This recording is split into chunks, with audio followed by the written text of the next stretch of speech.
on the issue of the governor that I had raised. Yes. And I was at PDF page 100, paragraph 237. That's petitioner's written submissions A.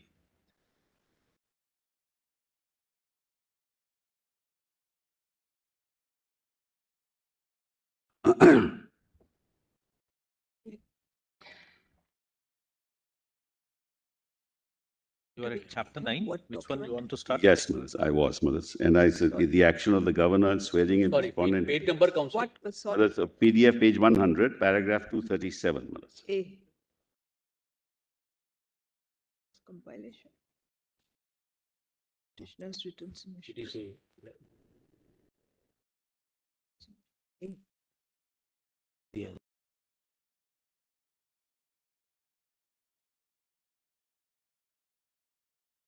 PDF 100, Yeah. para No, 230. Justice Shah doesn't have it at the moment. Page. Well, page 100, PDF 100, paragraph 237. Right, got it. Your Lordship has it. Justice Narasimha has it? Yes. May I, with Your Lordship? Yes. The president of Shiv Sena, Uddhav Thackeray, had publicly and admittedly not aligned supported the BJP. In these circumstances, the satisfaction of the governor for the purpose of calling respondent 4 to be the chief minister as the head of 39 rebel MLAs of the Shiv Sena, which is endorsed by the Shiv Sena political party, is by itself ex facia unconstitutional. The constitution prohibits recognition of rebel MLAs of a political party under the 10th schedule, and the action of the governor legitimizes what is expressly prohibited by the constitution. The governor has sought to recognize what the constitution prohibits. The governor is also not empowered under law to recognize who is the Shiv Sena. That is the domain of the Election Commission. Admittedly, recognition of the Shiv Sena and its leadership by Uddhav Thackeray has been endorsed by the Election Commission, and there was no dispute whatever or challenge before the appropriate authority on the 30th of June. There was no petition, Malas, before the Election Commission on the 30th of June. That was filed only on the 19th of July. The Uddhav Thackeray was the chief minister of the Shiv Sena. So in what capacity did the governor, Malas, give an audience to Eknath Shinde and administered the oath of office to him? How is that the discretion of the governor to do that? Which party was the governor, Malas, recognizing for the purposes of forming the government with the support of the BJP? That's, Malas, that's the heart of the matter, and that's nothing to do with the power of the speaker now, Malas. This is an independent challenge, Malas, on the appointment of Eknath Shinde as chief minister by the governor, and the act of the governor is subject to judicial review.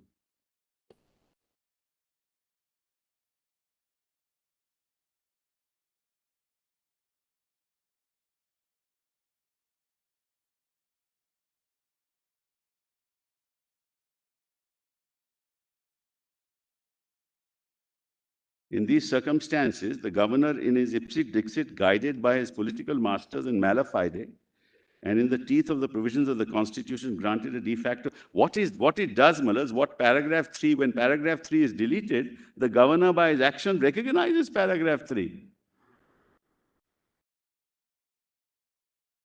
He recognizes the split.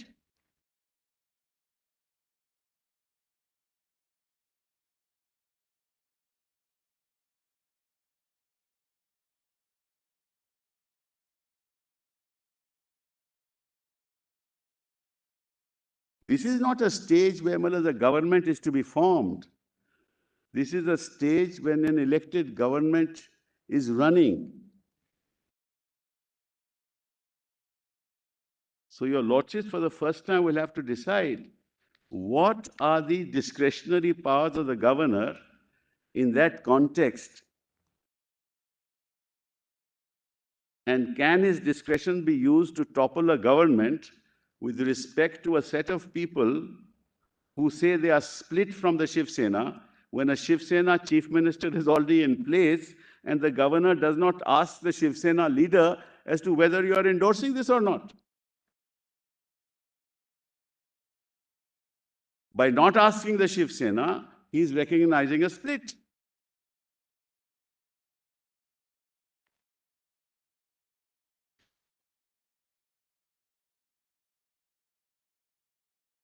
No, there is no discretion after an elected government is formed. The government then will fall, Mullah, on the floor of the House. Then the question of the discretion of the governor will come in. If there's a no confidence motion, government falls, then the question will come in as to who the governor will call. But the governor cannot, by his act, topple a government.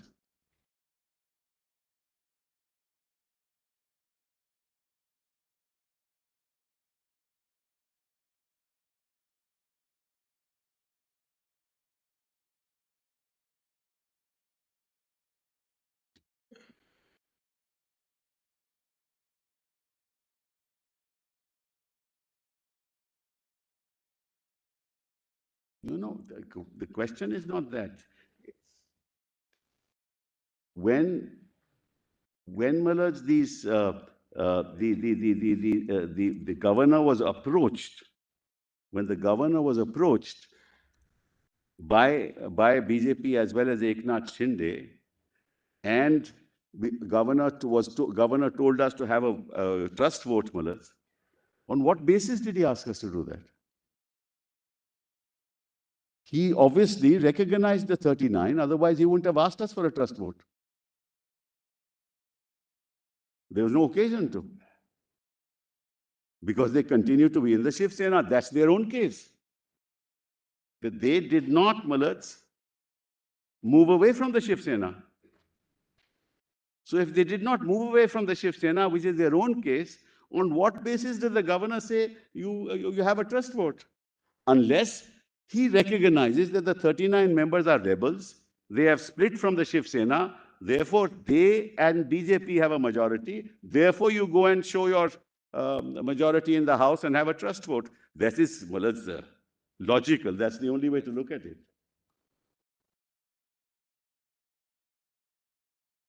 And the governor must act consistent with constitutional morality. What's the moral foundation of such an act?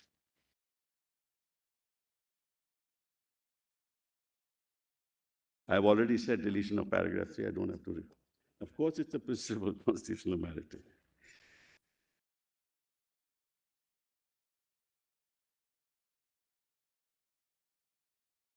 Well, then I want to just note the page, Maharaj, in Nabam Rebia at page 1145.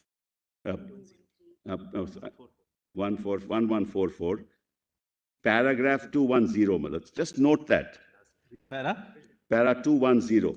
Don't mistake the book, but just note that. I'll just read it. Last 4 lines, Malad, of that paragraph. Admittedly, the governor never called for a floor test, nor did he ever require the chief minister to establish his majority in the House. The governor's actions based on feuds and wrangles of a breakaway group, which is not recognized under the 10th schedule, cannot be constitutionally condescended. What was the last sentence? The governor's? The last. I'll just read it again. Admittedly, the governor never called for a floor test, nor did he ever require the chief minister to establish his majority in the House. The governor's actions based on feuds and wrangles of a breakaway group, which is not recognized under the 10th schedule, cannot be constitutionally condescended. It's directly on point.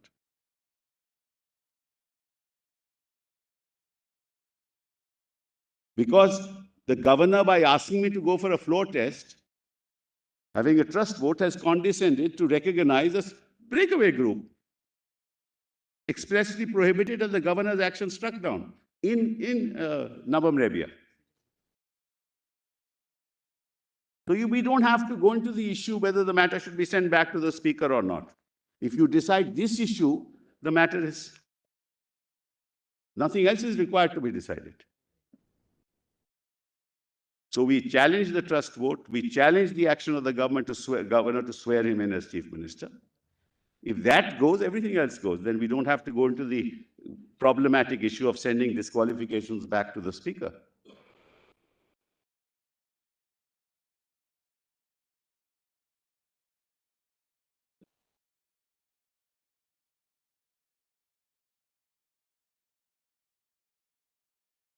And ultimately, Malaj,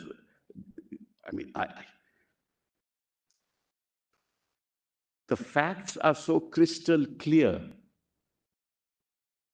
that they can't be the subject of yet another interpretation.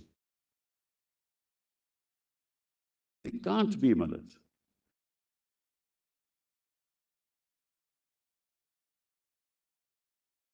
The Constitution doesn't give him that power. The 10th schedule, he is far away, far removed from him. Para 3 has been deleted. Breakaway groups can't be recognized by the... That way, Malaj, every day a breakaway group will be recognized by the governor and governments will fall. I don't think, Malaj, the Republic expected this. And our Constitution, Malaj, ever envisaged a situation that can happen in our constitutional democracy. The whole integrity of the political process comes to naught.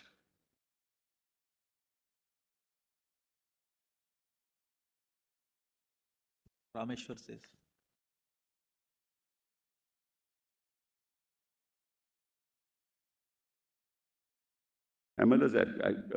Nabam says the 3 areas in which the governor has discretion, beyond that, none. 371, Article 200,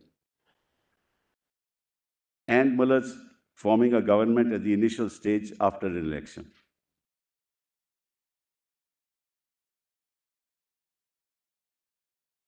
There is no discretion with the governor.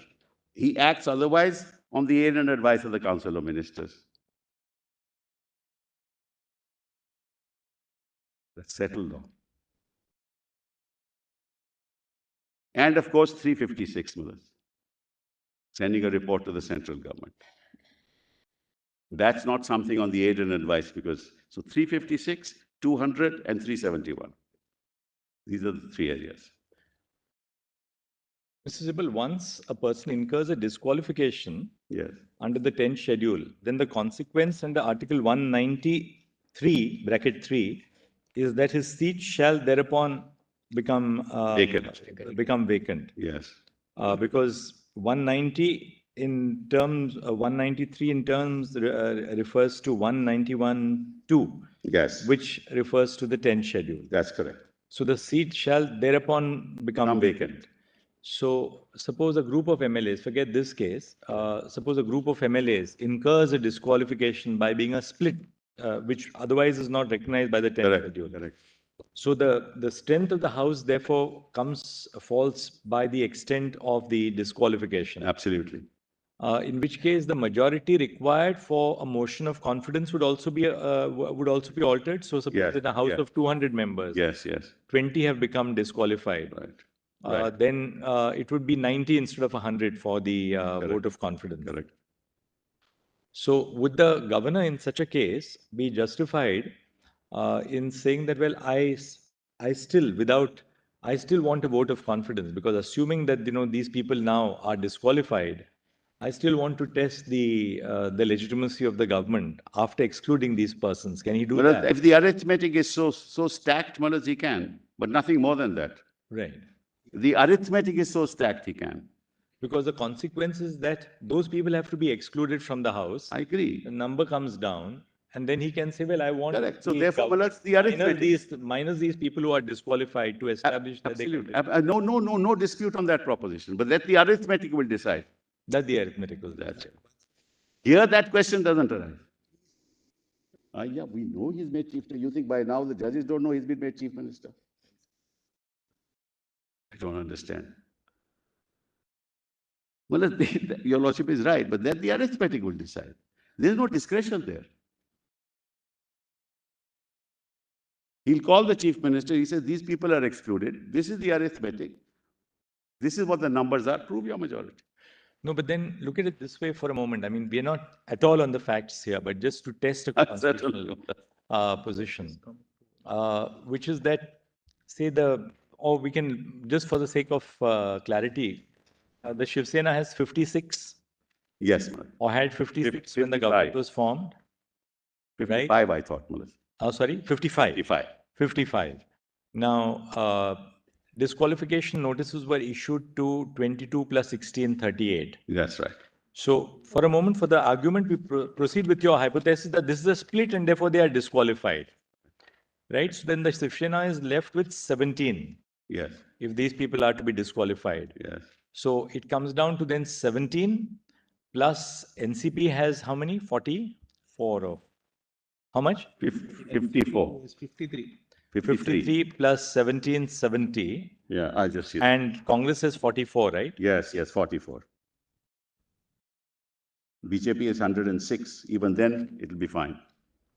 Right. So, in such a situation, would the governor be justified in saying that, look, assuming that these people have incurred a disqualification, I still call for a trust vote because the impact of these 39, at that stage, he is not deciding the disqualification. At that stage, the governor says, well, according to me, as a constitutional head, it appears that these people they have split. I'm not deciding that they have split because that's the discretion of the speaker. Can the governor now not say in a given case that, look, these facts now stare at me. I postulate that these people have incurred a disqualification. I don't treat these as members of the House at all. But therefore, because these people stand excluded and the strength of the ruling of the government then falls down to the extent of the extent of the split, I want a trust vote. Well, as I just let me analyze that in two ways. Number one, you can't then administer an oath of office to one of those who is disqualified. Yeah, you're right. Absolutely correct. Your line of thinking and line of argument on this is Okay. Now let's forget that. that we'll keep aside. Now We'll we'll keep look aside. at Now, Madhaj, the power then of the somebody should tell the governor that constitutionally what happens, Madhaj, from my little experience, the numbers, if stacked against the government, will go to the governor and say that the leader of the house has lost the confidence of the house. Right. Then he will analyze that and call. But governor will not do this. That's not his job. There's a sitting chief minister. It's an elected government. You're right.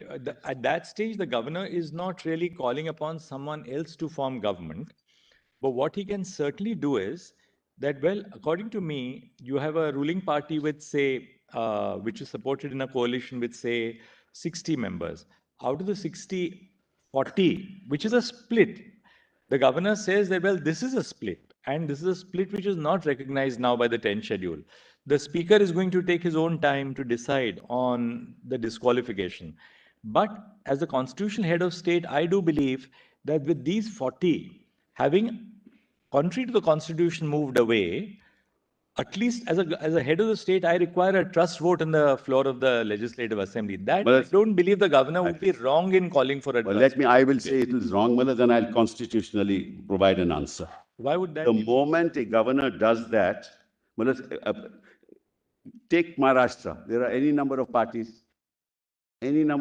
apart from Shiv Sena, apart from NCP, apart from Congress. There are so many small parties. Now, those small parties at the moment supporting whoever is in power. The moment the governor does that, the buying and selling will start.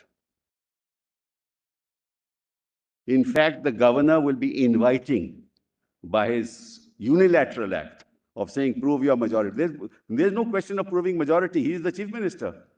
Somebody else has to tell the governor that there is no majority. These are the signatures. These are the people who are with us. He doesn't have majority. If you allow that as a constitutional principle, Manoj, it will be disastrous for democracy. No, but the very fact that a disqualification notice has been issued initially to 16 and 22, this is not a case where the governor is sort of, finding facts, in the political spectrum.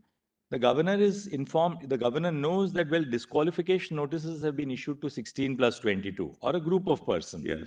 Which disqualification, the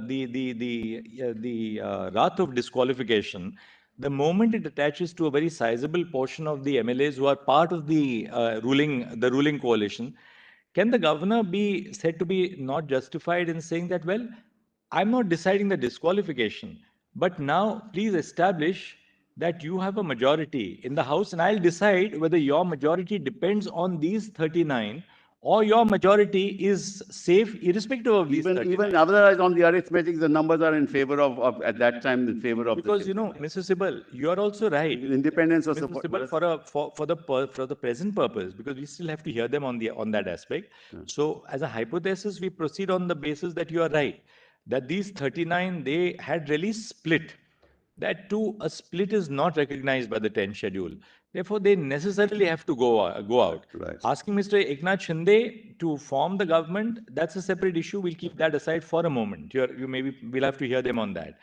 But as an abstract constitutional principle for the governor, what else does he do? Let's analyze the numbers now, Malaz. Does he say that He look, still has this the make- numbers.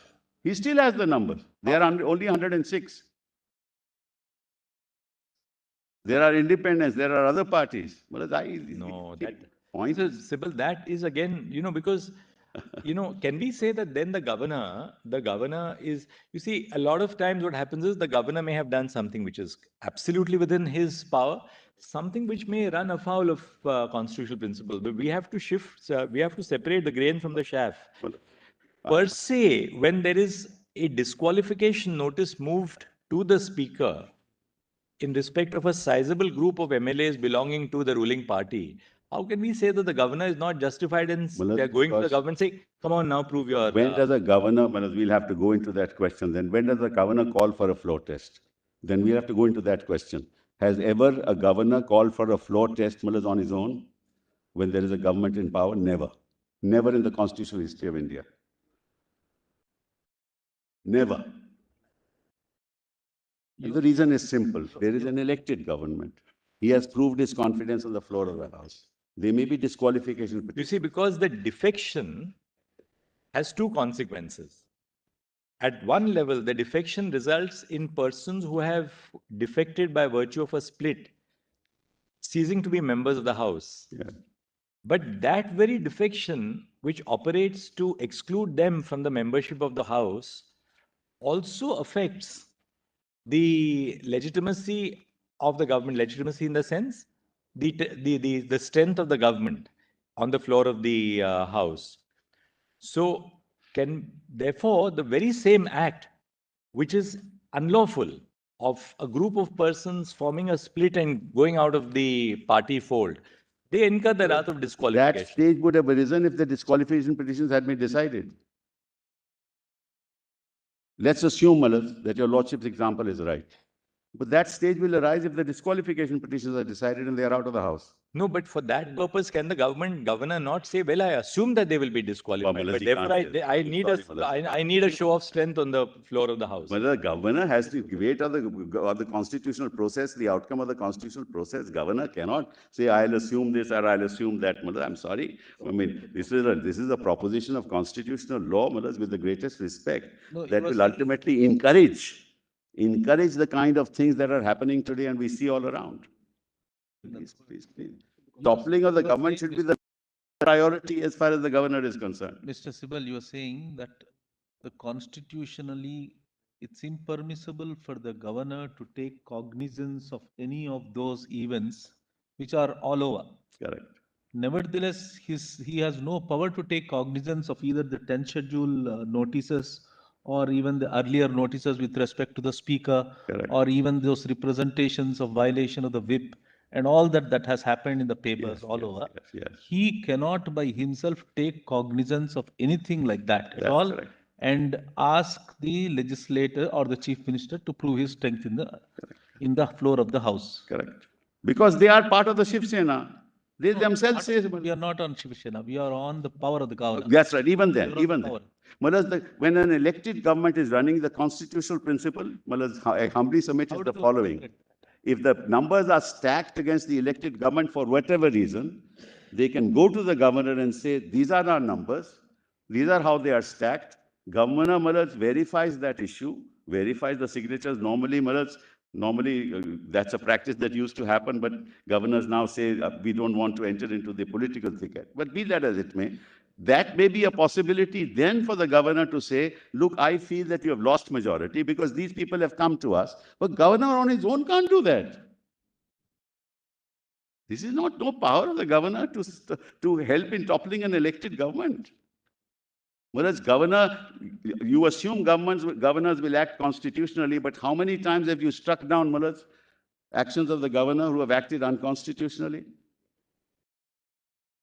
And once that happens, then everybody else will get into the act. All those independents and all those people belonging to small parties. I don't want to say anything more.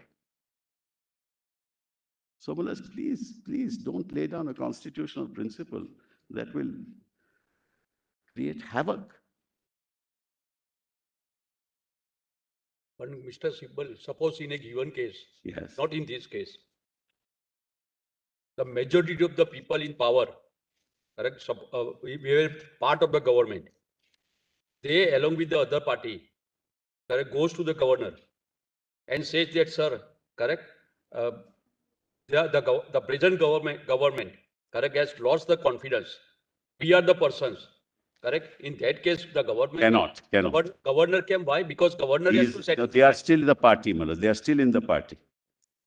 It is against paragraph 3. All right. Because paragraph 3 doesn't recognize majority minority. Apropos what my learned brother said, and I remember when we were much younger, there would be that parade of MLAs before the governor. Yes, I don't see that now. That used to happen in the now it's not 1980s. happening and anymore. Yes. Because that's why, my lord, is the right question, but majority is now prohibited under 3. It No, doesn't but matter. just taking the line of, the reasoning which my learned brother put forth, could the governor not say that, well, I want you to demonstrate that you have your majority in the house. All right, I exclude 20 people who have in an 80-member house.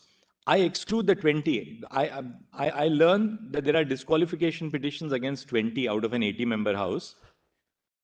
Come before me, or demonstrate to me that you still have 40 MLAs before you. But we could have demonstrated and we would have won. If those 40 are, even if they are excluded. So therefore, Mr. Sibal, the governor can, even you No, concede, I don't agree with that proposition. No, that the governor can certainly say that demonstrate to me that you have 40 out of 80 MLAs in an 80-member house. It is not for the governor to say that. It's for those people in the house to go to the governor and say they have lost majority. It's not for the governor to enter into the Fair enough. But suppose those people, therefore, obviously the opposition in the house would say, well, they have lost their 40. In which case, what does the governor do? At a primary level, the governor says, well, now I have learned from the opposition that you cease to have 40 out of 80, which you had originally, or say 45 out of 80, because 20 have now been issued disqualification notices, so that your strength comes from 45 to 25. Now, please, prima facie demonstrate to me that you still have 40. Let me try and answer that. How does the governor then proceed? What does the governor do in a situation like that? Let me try and answer that. Governor prima facie on the arithmetic of the House must first come to the conclusion that the leader of the House has lost the confidence of the House. Absolutely correct. How will he decide that? If somebody goes to him. Somebody goes to him and says, this chief minister has lost the majority, lost the confidence of the House because Now, these are the numbers. Two sets of people could go. Either the opposition would go, or even the defecting MLAs would go. I mean, No, they can't. Why? They will say that, well, We don't support this government.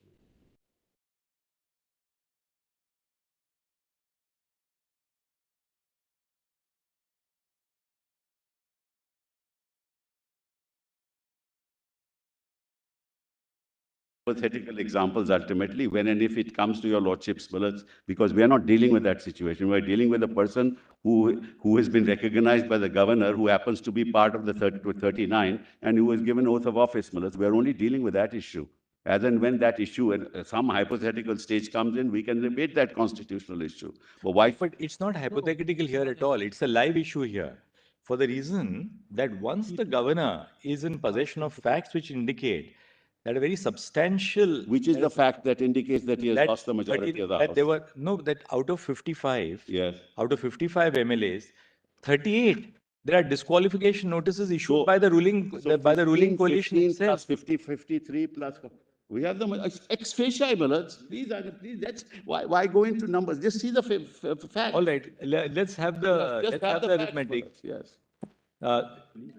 Shiv Sena had 55. I don't know, but let's just see that. Shiv Sena is Simple. 55. Shiv Sena, we'll Congress had assume it's 50. 55. Congress had 44. PDF I think. page 62 Congress is of convenience. Congress kitna tha? 53. 53. No, no, Yes. sorry, 44. 44 is Congress NCP is 53. and NCP. And Millards, my request to your lordships, please call for the records of the governor, whether he's gone through this exercise or not. Yeah, that's the point you're making. Well, please call for the records if that's the case. And how much was the BJP? 10? 106, And independents and other parties? yes. We would have been, That will be about 20 odd, no? But you will have 20. to exclude this, there would be 123, Millards, half my mark is 124, 120, So, yes. so as a result of, say, the disqualification notices which are given to 39 Yes, 8. out of 152, the ruling coalition comes down to 113. Millards, first of all, only 34 residents had written to the governor, not 39, Only 34. only 34. Page 313. 34 Only, dissidents wrote only to the 34 wrote to the governor. governor. Right. So I'll So just. let's Millards, 39, if you get the arithmetic then. if you exclude, it comes to 120.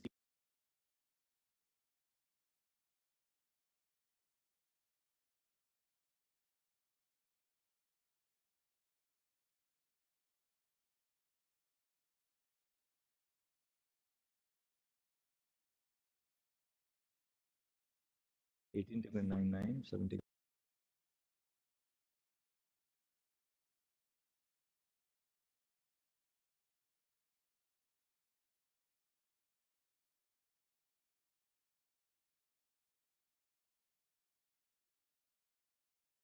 Yes. Yes, 246 is the house, half of it will be 123, yes, correct? yes. 23. Then they'll become 126. So, It becomes, because then our 4 minus. only take out 34. How much do they have? 164? Page 59, it is 62. We've now got the, from Mr. Sibal, 55 SS, 44 C, 53 NCP. That's correct. Comes to 152. Yes. What, minus 30, now, 288 is the number. Minus 34 went to the governor. Minus 34, Yes. but there were 39 No, disqualifications. no, but Millards, what went to the governor? If the governor is to look at it, then he has to look at 34, Millards. Certainly. So 288 minus 34. 39 were in the majority. So 254, 287 minus 34 is. 288, no? 288. 288. 288 was there. 287, One one had passed passed away, away. Millards. So 288 was 287. Why? One passed away. One passed One away, passed so 287. So 287 minus 34 is 253. Yes, So 253 divided by 2, 2 Millards. 127, 127. yes. They don't have 127. No, but the point is then the governor will say, if you exclude the people in respect of whom there is an allegation of defection from your side, We have 127, Millards, in this arithmetic. how do you have 127? I'm telling you, Millards, 54, 44, 15 is 113 plus 14 MLAs, independent MLAs. In small parties is 14. No, therefore, now look, In fact, Shiv Sena will be 21. Mr. Sibal, look at it this way. 55 plus 44 plus 53 is 152. 152 was your strength Yes, of the basic three parties which Yes. form the government. yes. From that, instead of excluding Plus 30 14, Millards, there are who are supporting us. Why are you excluding? now, They are independent supporting us. fair enough. Now, 152 minus 34 also, if you take, Yeah. you're down to 118, right? Yes, Which is below the 125 mark, right? Now 127 mark, below the 127 mark. Now you say you have some independents who are supporting, there's all in it supporting us. right? There are some independents who are supporting. Both There is- sides had independents supporting Now, them. We had 11 supporting. One second now. One second. We're trying to look, these examples are only to see what the governor should in a situation. We are just giving. Exactly. Well, these then could be- how? Maharaj, is not just what. Did he apply his mind to this issue? Maharaj, this is all very well. We are happening in a court of law. But did he apply his mind to this issue? But Mr. Sibal, one thing which we cannot therefore discount, the governor has two responsibilities. One, the governor cannot enter into the thicket of disqualification. Two, the governor cannot do anything which seems to protect those who have incurred the wrath of disqualification. There we are with you completely. Equally, what is of concern to us is that the governor, in all these political wranglings and whatever goes on in the polity, there is a very high constitutional principle, which is that whoever is sworn in as the chief minister must ultimately have accountability to parliament and therefore to the people. Otherwise, what we'll be doing is that the defections have two consequences.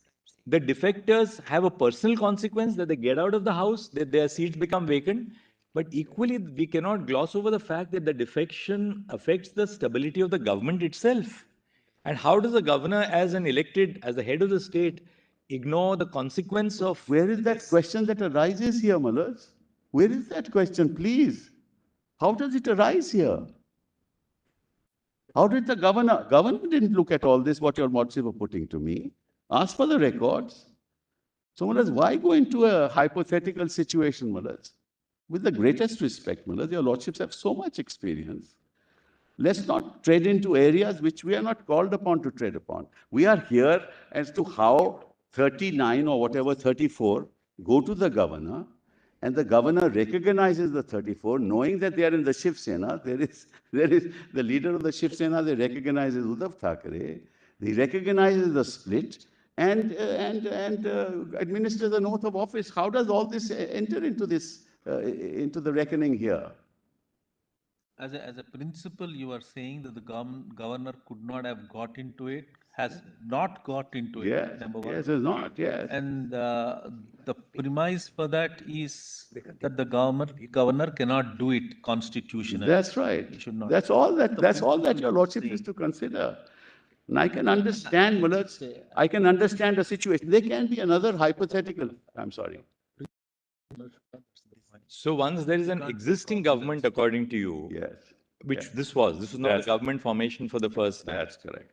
Then the governor, short of a no confidence vote which is brought on the floor of the House, Yes. the governor must ensure that the existing position continues until somebody brings a no confidence vote. That's the only way. Now your lordships have laid that down. No longer parading, no longer comparing signatures, all that is over. So if they think, if the BJP thought that we had lost confidence, they should have moved a motion. That is because of Bommai, which said that it's only the floor of the house. That's correct. Test and So you move a no confidence. How do these issues come in at all? There's no discretion. So with the- according to you, as a matter of principle, absent a motion of no confidence, That's the right. governor must continue with the existing position. That's correct, because there's an elected government. All right, we got it. I understand Right. what Now, this is much worse, that he recognizes the split and administers the oath of office. And thereafter, the floor test was subsequently. Yes, That is On fourth, yes, on fourth, third or fourth. including those 39. But there, so far as speaking by myself, can the governor, correct? Because under the 10th schedule, it is for the speaker to take a decision, Right. correct? Can the governor, correct, on his own, without any disqualify, the speaker can take cognizance that they are disqualified? Your lordship is right, absolutely right, but they are still the Shiv Sena. That question will still have to be answered. What are the 39? They are still the Shiv Sena. So then he recognizes the split. That's the problem, Maharaj. That's why the 10th schedule, that's why the whole paragraph, this is the issue. When 3 was eliminated, it was only for the purposes, deleted, it is only for the purposes, majority or minority, you can't destabilize an elected government. And constitutional morality was the linchpin, Maharaj. So Maharaj, and that's why I told your lordships, ideally the governor should have said, no further action, get your disqualification decided, then I will see. I told that to your lordships earlier. But suppose the speaker doesn't decide. Correct? No, But listen. Suppose these qualification questions are not decided at all. In the meantime, the governor is satisfied Correct? can't That- be. No, no, on the basis of the material He correct? can't, well, that's not his job. It's the no confidence motion in the House. Can How he- is the government satisfaction after election doesn't arise? Well, I'm sorry. As a constitutional principle, it doesn't arise. Don't give that discretion to the governor. You will have toppling governments every other day. First, the ED will go, then the CBI will go, then the governor will exercise discretion, and governments will be toppled.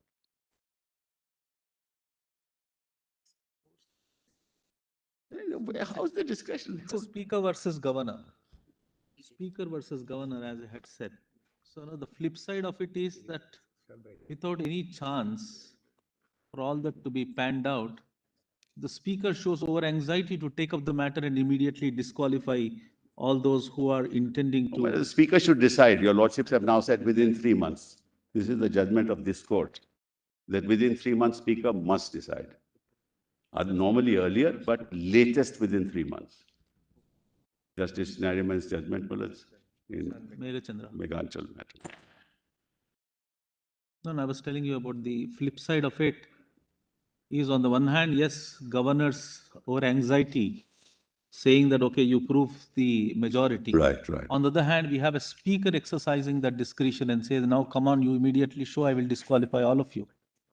So these are the two But constitutional there's authorities who one is subject to judicial review, the other is not. Difference is one is subject to judicial review, the other is not. all are subject to judicial review. No, Malas. But once a new government is formed, Malas, if he calls for a trust, new government is formed, Malas, what judicial review? True. Remedy is a different matter. I agree with you that Yeah. there is a remedy, Yeah. but really speaking, it's there. And Malas, What we need to interpret is the scope of the jurisdiction of the governor and the scope of the jurisdiction of the speaker also. the speaker, of course, the scope of jurisdiction is clear. He has to decide the matter. Scope and extent. He has to decide the matter. And Malas, Into the other. So really, the governor keeps his hand.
second limb of it is, how does he call Eknath Shinde to administer oath of office? Yes. No, Malas, not just kindly come to pay But I'm paragraph not saying anything right now, but factually, Mr. my learned- Jethmalani, please. Yes, all right. Factually, Fact- made an fact- incorrect statement that there was no input given to the governor. There were 2 letters sent to the governor, which the governor has referred to in a letter to Mr. Uddhav Thackeray before he called for a floor test. Correct, So absolutely. that there is enough material for the Once- governor to once- decide that this government I was think weak. my learned friends, have to ask the other side. What was the material before the governor on the basis of which he asked Mr. Shinde to form the government? Mullahs, no, that's, One, Huh. and particularly when he knew that this was really a breakaway faction of the state. yes, how does he justify that? The question is, how do you administer an oath of office to Eknath Shinde? It's on Now, the- Malas, I can understand. Malas, there's another situation. There are multi-parties, Malas. Not just in this case, there's in several states, Malas, we have a multi-party system, several parties come together. And Malas, suddenly a no confidence is moved. Malas, or somebody seeks, and in the meantime, some disqualification petitions are pending. At that stage, the governor doesn't bother about the disqualification petitions. There's a no confidence. These fellows will vote. Kindly see, Malas, the consequences.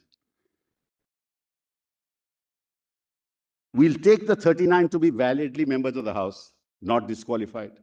Disqualification petitions pending. Move a no confidence motion. Now, they can't move a no confidence motion because the 39 will be subject to the whip. So they know that they don't have majority. Therefore, what do?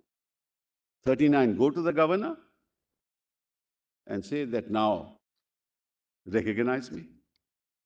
So please appreciate, Maharaj, the way to ensure that the government falls is to move the no confidence. Why did they not move it? They could have, the 39 could have voted, they are members of the legislature. They did not move it because they knew that they are part of the Shiv Sena, subject to the whip. The government will sustain, will not fall. So the only way out was this conspiracy. And that was hatched much earlier. That's how they went to Gujarat and Assam.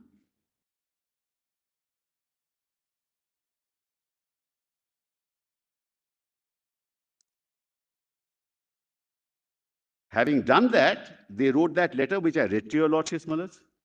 I've read that letter that, this present government, the party members are very unhappy with it. We have been not following the ideology of Bala Sahib. All that letter I read to your lordships, Malas. And then they go to the speaker. So whether it's majority, minority, it really doesn't matter, Malas. So how could the trust vote be called?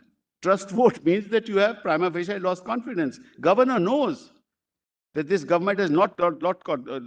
Why we go into the matter, Malas, that the governor will presume that these people will be disqualified. Why do we even presume that? They are qualified till such time as they are disqualified. So move a no confidence.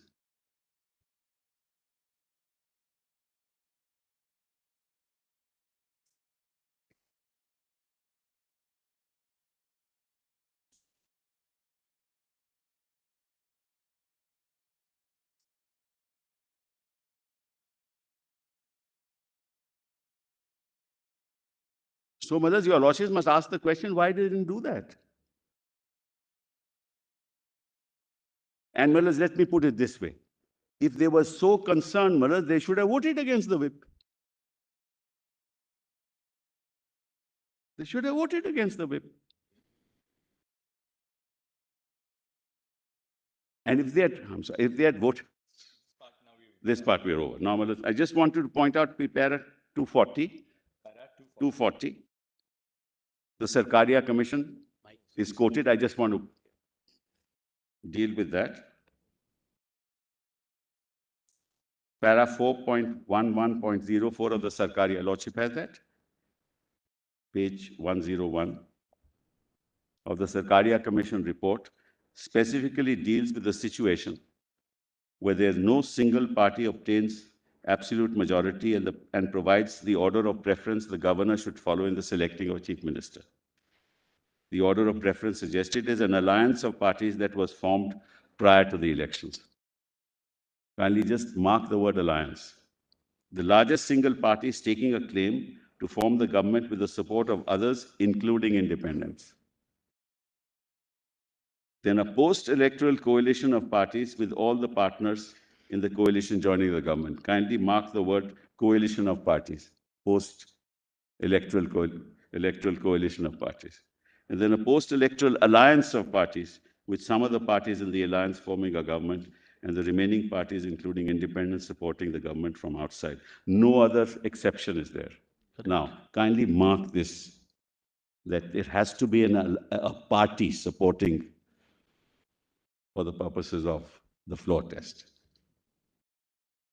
There has to be an alliance as a matter of law. Therefore, the governor cannot exercise any discretion. He must ask what party you belong to.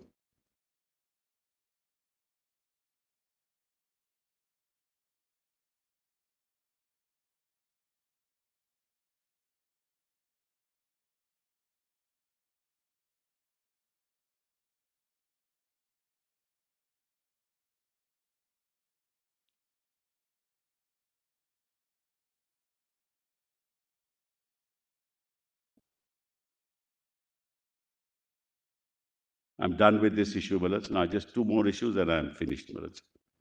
Number one, your lordships have not noticed that Gogavale was appointed as the whip from Assam. If your lordships agree with me as a proposition of law that the whips cannot be appointed in this fashion,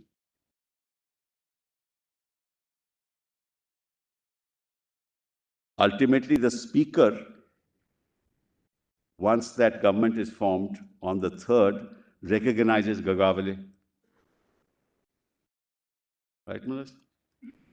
And then I am issued, our legislators are issued a notice for disqualification on the 8th of July. If your lordships agrees with my proposition of law that whips cannot be appointed in this fashion, then our notices should be quashed by this court.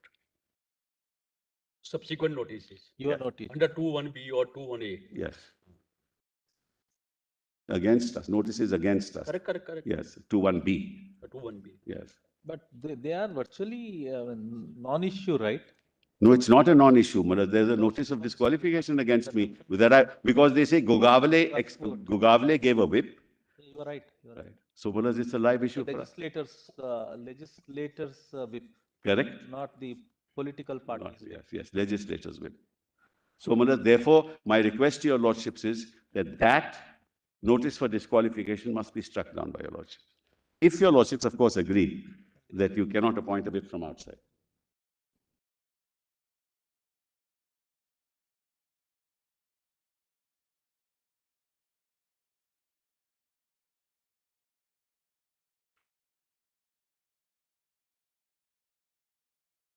But that's the direct challenge also. Yes, we've challenged that. In your That you have slide challenged. 38. Yes, I've challenged that, Manoj. Now, one more point, Manoj.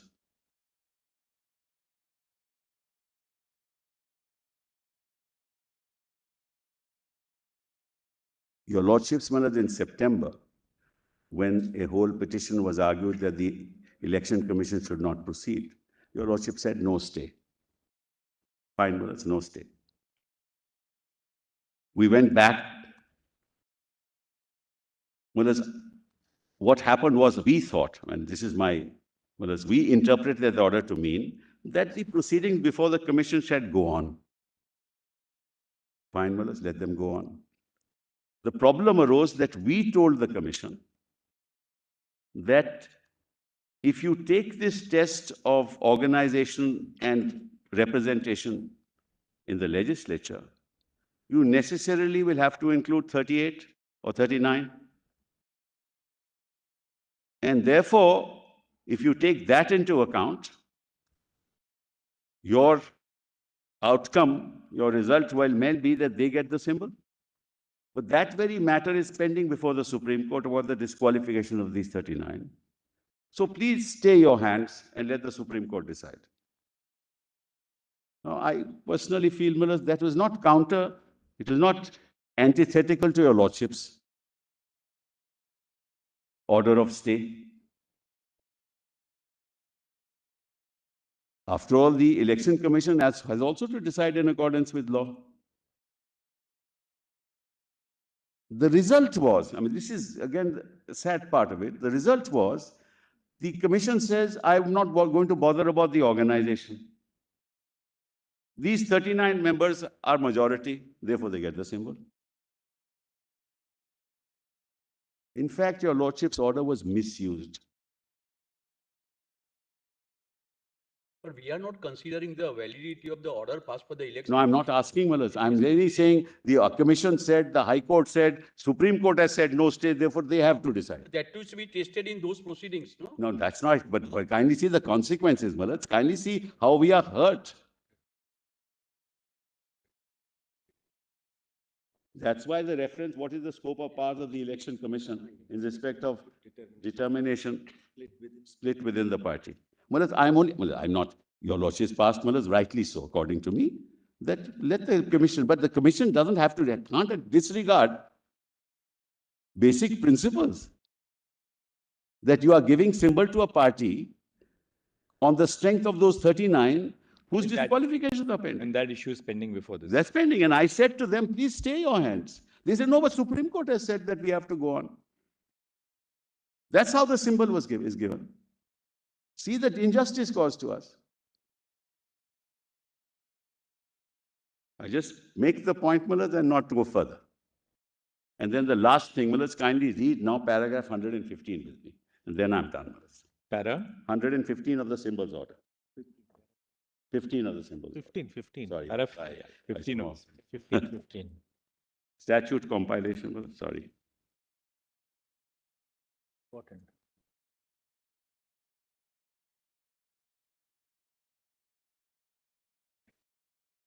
Page 91. It starts, 15 is there. Page 91, it starts, Malas. And paragraph 15 It's page 103. is at page 103. PDF 103. To negate.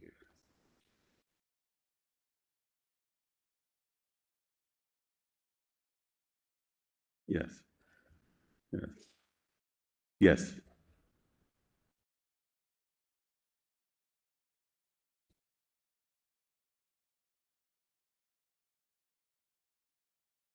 Says Malas, when, lordships have it, when Yes, the Mr. commission is satisfied on information in its possession that there are rival sections or groups of a recognized political party, each of whom claims to be that party. Well, I'll just stop here. So the jurisdiction of the commission starts when there is a claim that there are rival groups within the party.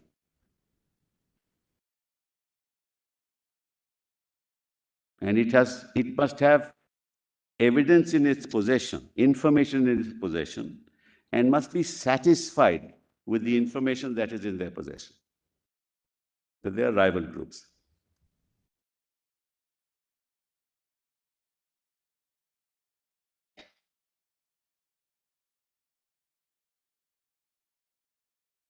Now, your lordships have seen the correspondence, 21st June onwards. There is not a whisper of any rival group. Not a whisper.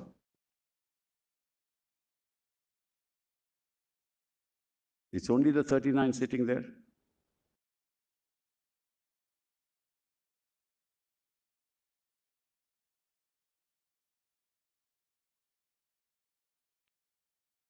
So just to rephrase it, according to you, there was no information in the possession of the Yes, EC yes. to show that there are rival groups, Yes, and it correct. has to be satisfied. Yes.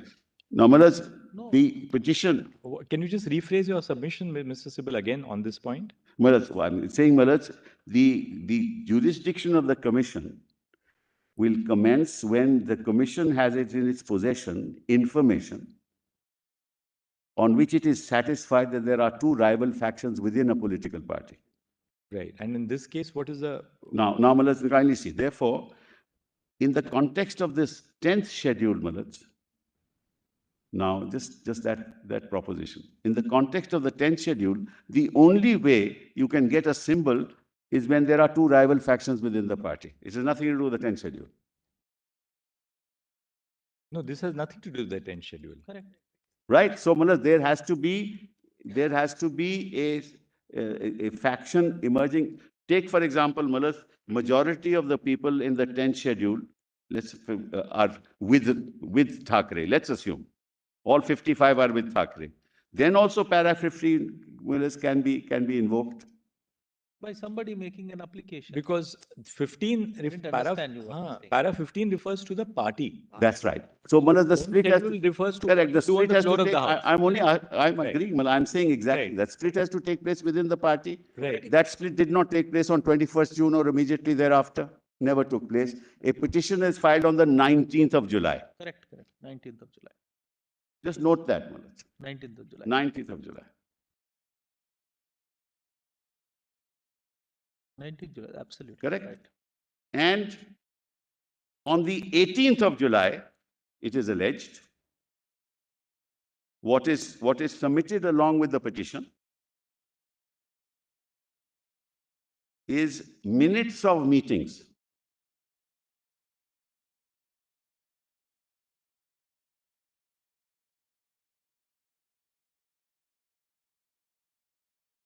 Minutes of meetings. Well, will my lord allow me to just place Start.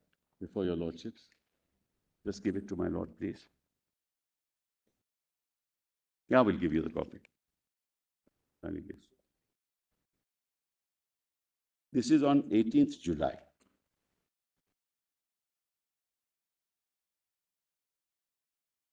The matter was fixed in this court on 20th July. The all petitions were to come up for directions. So from 21st of June to the 18th of July, nothing happened. No faction, no claim for faction.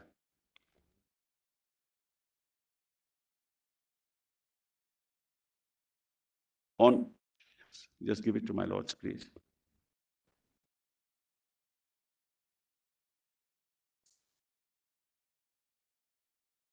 Now, my lords, on 18th of July, just kindly come to page 7 of this compilation.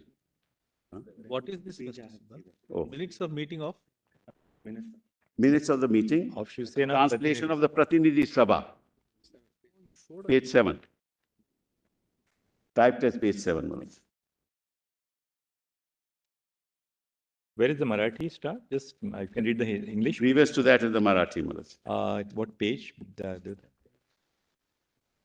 It says on top. It says on top, page 48. 48. 8. 3 pages before that. 3 pages before that, or before Malas, the English version. Okay. 46. Now, what do you have here? Your lordships may take it, there is no summons for any meeting. No venue for any meeting. No time for any meeting. No signatures obtained at the meeting. Nothing. Just note that, Malaj. No time, no place, no date is given 18 July, no summons. I suppose this is a meeting of the Pratinidhi Sabha of the Shiv Sena.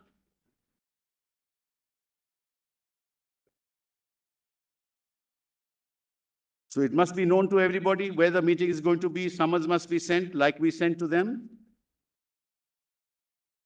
Right? What they do is they give a translation of the minutes of the Pratinidhi Sabha. And in the minutes, they show some resolutions have been passed. Minutes, as your lordship will know, is after the meeting. It can't be before the meeting. Right? Has to be after the meeting.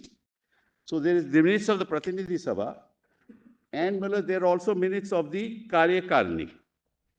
That your lordships will see at page 10. Again, minutes. Again, when it is held, what time is it held, where it is held. Yes, they say it is held in Bombay. I guess, Malads, someplace in Bombay. They must have known. Now, Malads, so 2 minutes are placed before the Election Commission. These 2 minutes. Subsequent minutes also of what date? The 27th? 27th of July. That's even more interesting. Well, just note the note 27 July and then go back to the petition, Mullahs, that they filed. It's very interesting. These are the 2 documents that they placed, nothing more. Plus, of course, appointment of people. We're not into that. Convenience volume Convenience volume, 2. page, volume 2.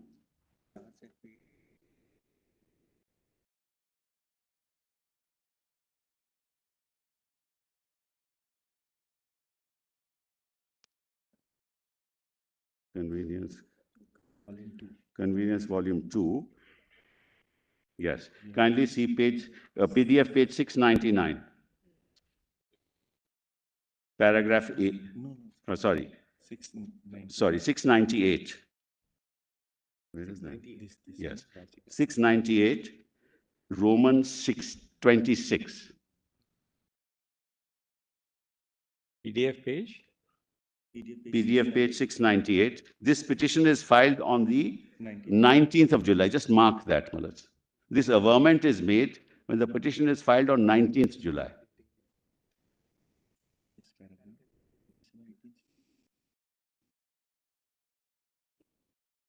What is the page number, Councillor? Page number. 698, Mullahs. PDF 698.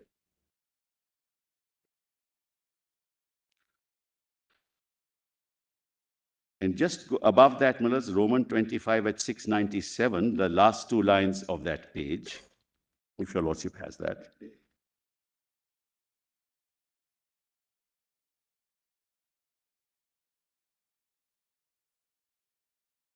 Just what is this document that you pointed out? It says, further, a meeting of the Pratidhi Sabha was convened on 18th of July. Your lordship has that sentence?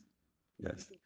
Whereby the petitioner Eknath Shinde was appointed as senior leader and Shiv Sena Mukhya Neta, main leader, minutes of the meeting of the Pratidhi Sabha. So they say minutes of the meeting are there. No meeting, no place, where it was held, when it was held, who was summoned, nothing.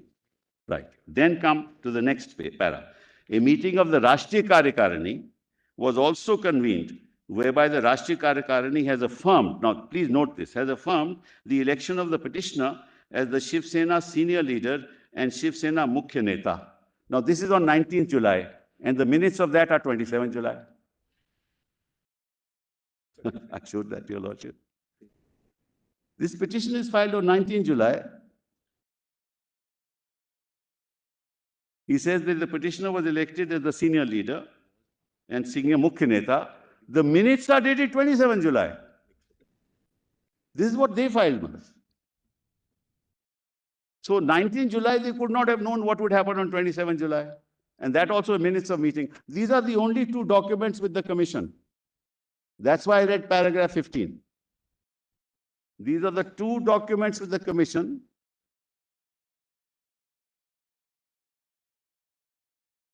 In respect of, to prove that there are 2 factions arising.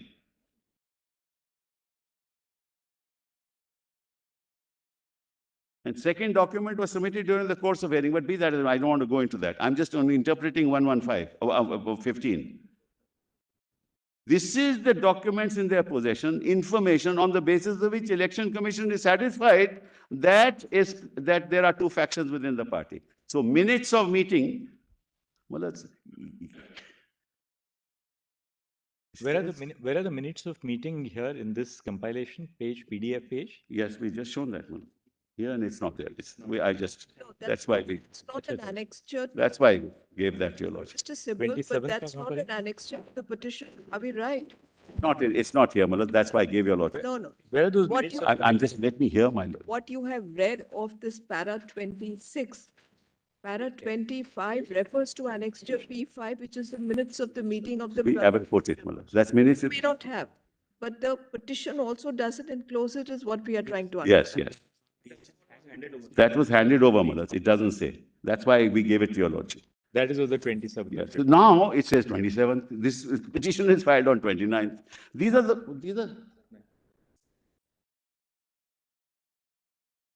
They did enclose the second one. They didn't enclose. First one they enclosed. P5 they enclosed. So, Malad, these are the 2 documents with the commission.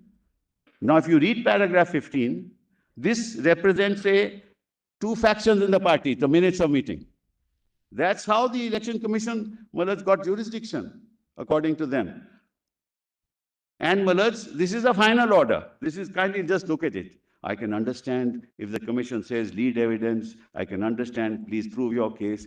On this basis, a final order is passed, which is the subject matter of challenge in the other proceeding. That's how they got the symbol. So what does the governor do? What does the Election Commission do? And this is the evidence. And then we have to, we must ensure, we must trust that all institutional authorities function in accordance with the law. And if this kind of manipulation takes place, Malaj, in the processes of institutional decision making, where we go, Malaj, where we will go, I don't know.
I am done, Malaj. I just want to make one non-statement.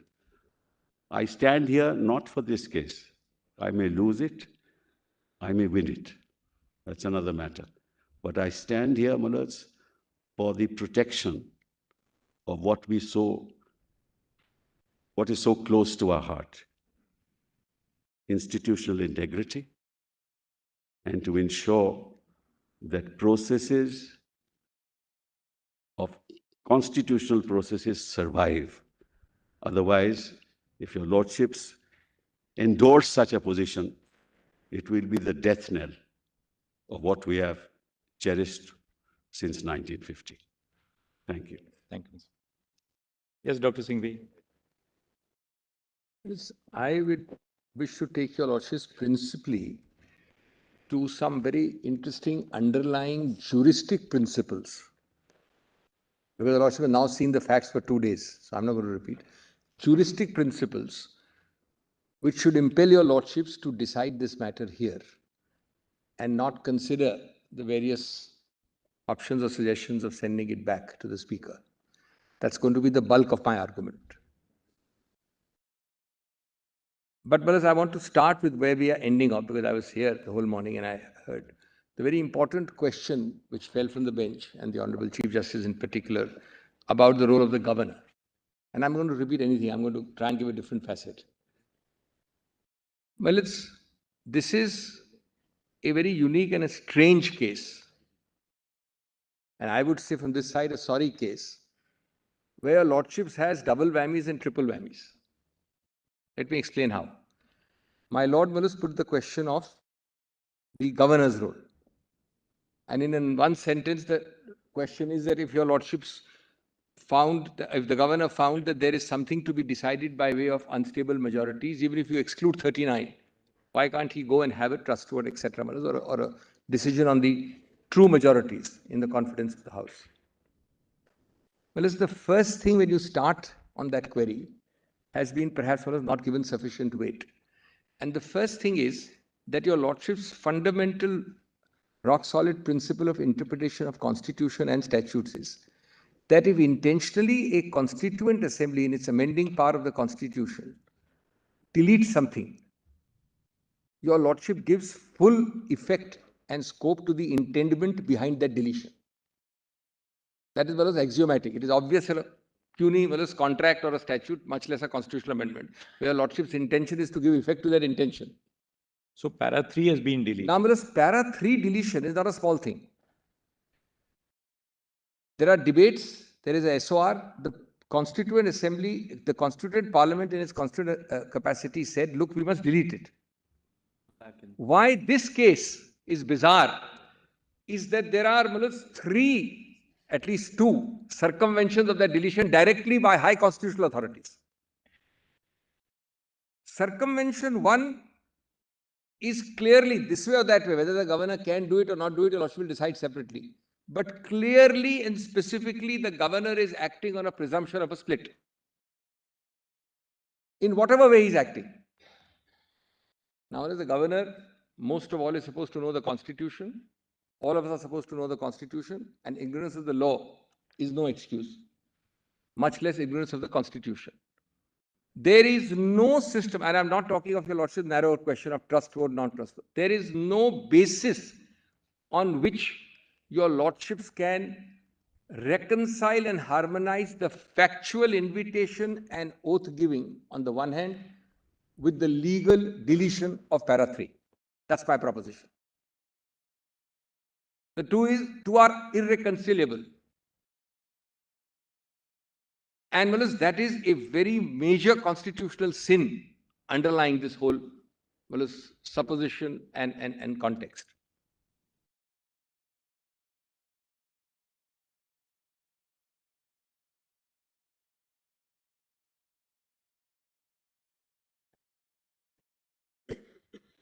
The second makes this even more bizarre.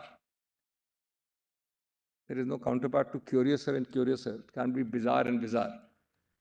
Well, there is a direct finding in not one but many paras of the EC order that this is a split. I'm not asking a lordship, Justice Shah is right. We are not on the appeal on that. That's not the point I'm arguing. I'm on the context, People are here going around merrily on the assumption of a split, then the lordship might as well wind up the 10th schedule, the constitutional amendment, the deletion. What's the point of it? I'll give the paras, there's more than 4 paras or 3 paras in the EC. We'll just give the paras. Yes. Now, therefore, your lordships and those cases don't have to be given to your lordships of elementary forms of interpretation that if I delete something, your lordship gives effect to the deletion. I'll supply them, it's not necessary to do it. The second answer, or the second response in the larger context of that query. So this is the first response.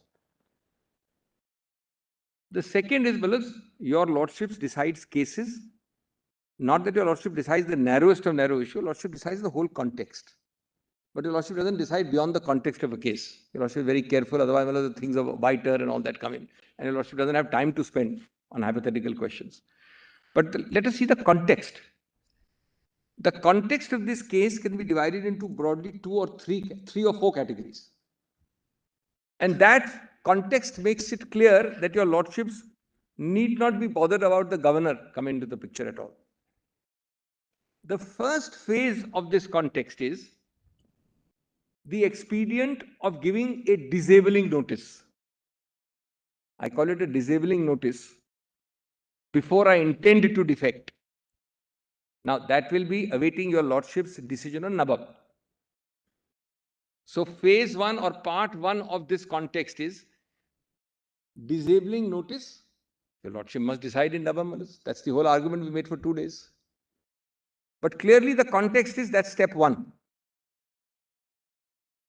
And if that is wrong, then a lot of things fall down. And that is wrong in case your lordship doesn't agree with the literal text of nabab. The second part is that we are also forgetting repeatedly the object of the 10th schedule. Well, as more than any other jurisprudence in this part, subject of constitutional law, are cases again and again talking of 2 things. The evil prior to 84, the object of plugging that evil, the mischief rule, and what your lordship is doing by the 10th schedule.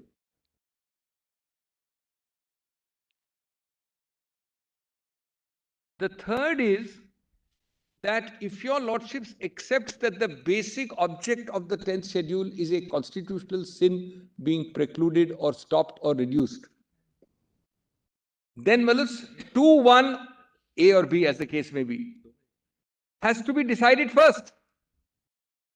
It's logically prior, Manas, to everything. Not only is it prior in terms of serial number, but conceptually it has to be logically prior to any decision of any kind in any case. I'm talking of concept. I'm not talking of a delay by an individual speaker. Whether the Kerala speaker will decide tomorrow, Nagaland speaker may take 6 months, a Manipur speaker will take, that's not the point. Conceptually, the logically prior decision has to be para 2, not a governor's intervention collaterally in any which way. That's the structure of the 10th schedule. And that scheme and structure must be endorsed and strengthened by our lordships. Inter alia, by not accepting any collateral incursion horizontally sideways by a governor, while that 2-1 is still pending.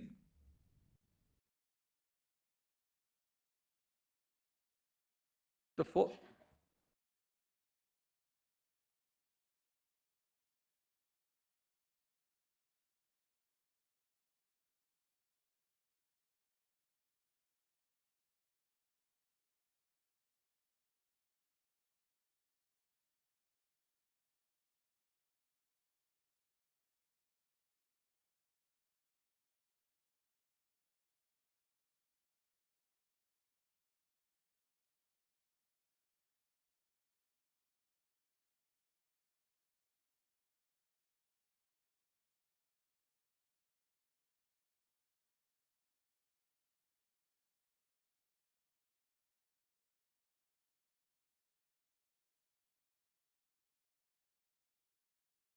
Other aspect of this, which has to be given a lot of weight is, apart from what we just talked about, the trust vote, people tend to forget that in almost every assembly, there is a very interesting rule.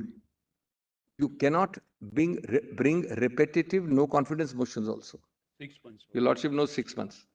So I bring a no confidence against you, I lose it, I can't come after next week again, say I have no confidence against you. So, the next facet of this is the processes within the parliament and assembly have to be allowed to work themselves out first before external intervention. And one of the important processes is to notify a confidence or a lack of confidence.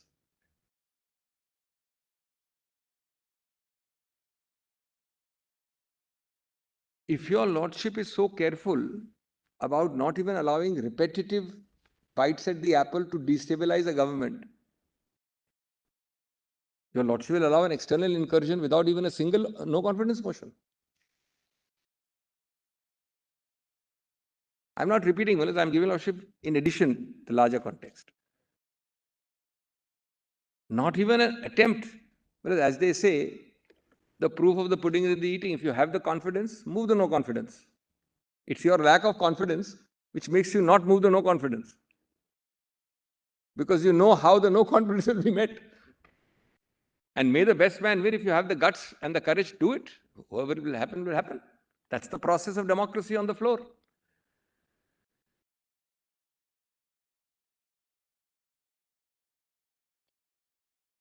Incidentally, when I've done the maths, that chart, it is not that your lordship will only ask them to show the material.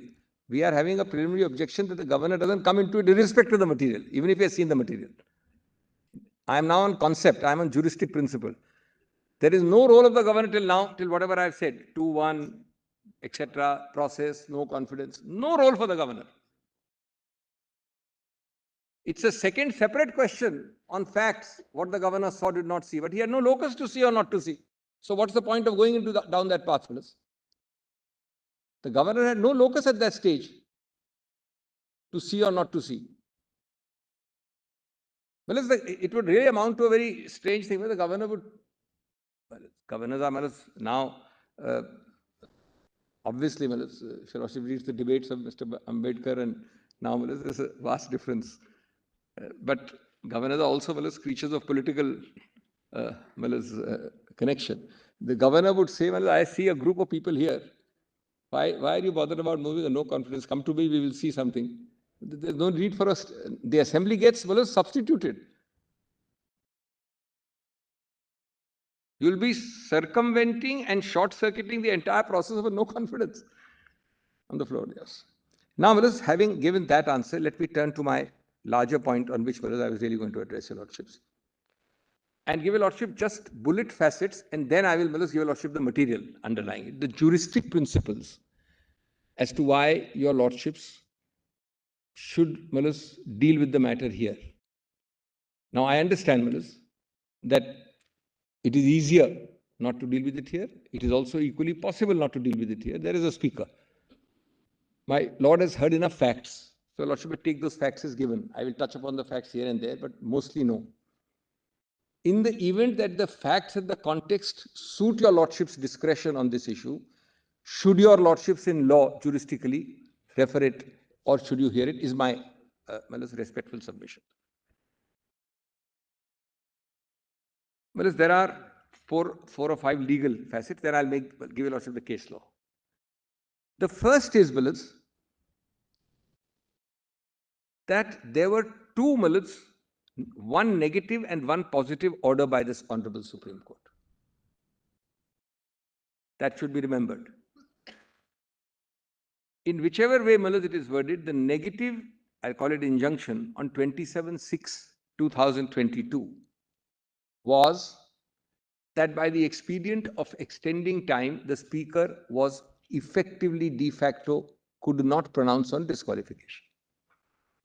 It is nothing but an injunction in substance. Till 12th. Till 12th, correct. Then events took over, Malas. Then events took over, but my lord is right, till 12th. Therefore, Malas, let us look at it because the lordship is always a court of substance. We can camouflage in so many forms, but your lordship ultimately sees this in substance. It's a judicial injunctive interim relief where a speaker's future action under the 10th schedule. That is the correct way of putting it. It is, Malas, a judicial interim intervention. It's a negative injunction. And the second was a positive injunction, if I may call it, or an order of 29th, allowing the trust vote to be held. So not injuncting the second day, injuncting the first day. So there is a negative judicial intervention followed by an affirmative judicial intervention. Malas, I am not making any value judgment. Your lordship would have heard it next week, 2 weeks later. Who knows, Malas, everything could have been reversed. I mean, I'm not saying that at all. I'm not saying right or wrong. But I'm saying one thing is clear, that the formation of a government, I'm making a neutral statement, I'm not, Malas, allocating, is clearly the direct and inevitable result of the combination of these two orders.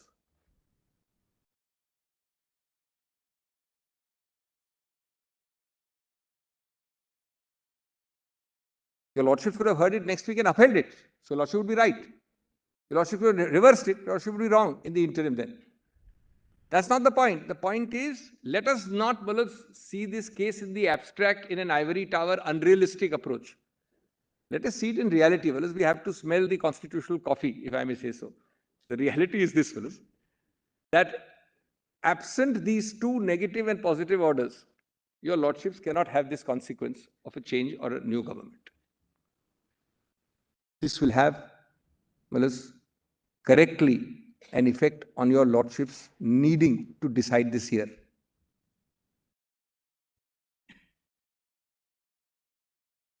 Then, Malas, the second aspect, I'm only giving the legal bullets, I'll cite the case law later, Malas. The second legal aspect, the juristic principle, is the language of that order. Now, we all say it, Malas, casually. Sometimes your lordship is also made to say it casually, but these are terms of art. Your lordship has used them for decades and centuries in law. And these common law terms of art have to be given effect to.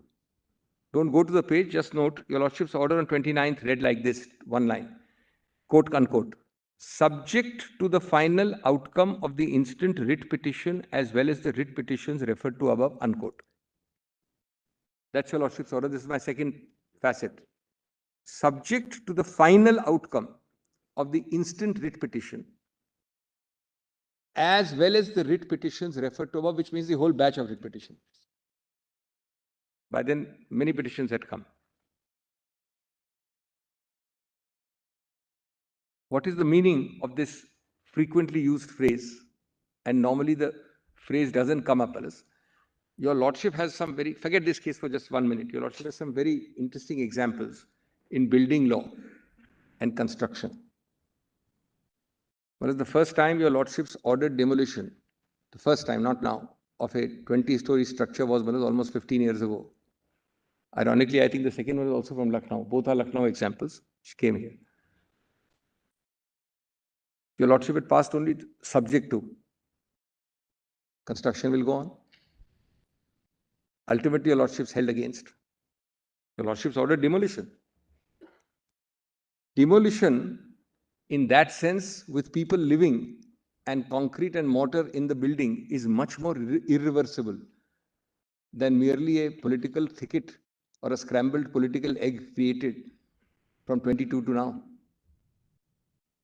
Now I come to what subject to means. The object of this phrase subject to are two and threefold. One is that your Lordship's speaks in rem, not just bilaterally between the parties. Your Lordship speaks to the whole system, to the whole world. And second, your Lordship is giving a fair warning that everything which is happening after this is subject to, but on your risk and cost.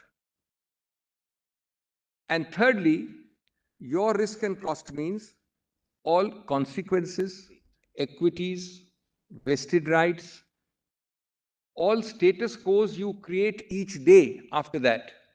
Is it your risk and cost? We are warning you. Don't blame us later. That's the meaning, Malas, of this, and I'll cite a case presently on that.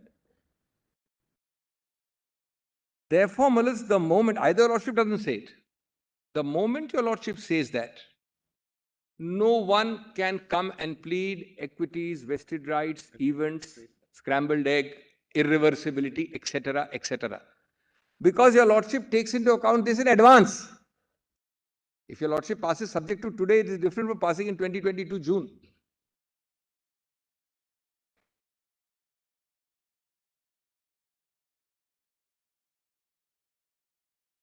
The fourth facet of law, which I will develop in a moment, is that third. I'm sorry. What is third? Third. This is Manus, now. It's called pointillism, Manus. Pointillism. It's not a bad technique, Manus. It makes it for specificity and a certain amount of clarity. It may not always be. It is liable for some intellectual property protection also, Manus. Correct. More than anything, you know where you are going. Now, Manus, the third one is para 110 of Quixote, which your Lordship has seen right at the beginning of the Navam Rebia arguments, but Lordship may kindly be reminded of that. Just turn to 110 in Manus, the first compilation, PDF, page 74. Judgment compilation. Judgment compilation. Or basically, Manus, the very strong constitution bench injunction when the jurisprudence of 10th schedule was starting. Quixote is Manus, virtually the first. I mean, there were some cases, virtually the first, certainly the first constitution bench and the most important 10th schedule judgment at that time. Manus. They started this jurisprudence with this great warning and mandate. PDF 134 or 74? 74, the Quixote starts at 134. At 134. Para 10. Para 110. The full thing is good. In view of the limited scope of judicial review,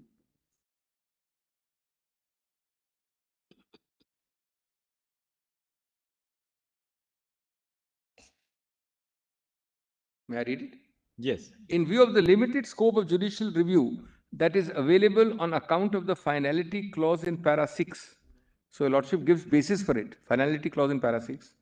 And also having regard to the constitutional intendment and the status of the repository of the adjudicatory power, Speaker, Chairman, judicial review cannot be available, mark these words, cannot, Constitution bench is saying, cannot be available at a stage prior to the making of a decision by the Speaker Chairman, and a quia timid action would not be permissible jurisdictionally, threshold, nor would interference be permissible at an interlocutory stage of the proceedings.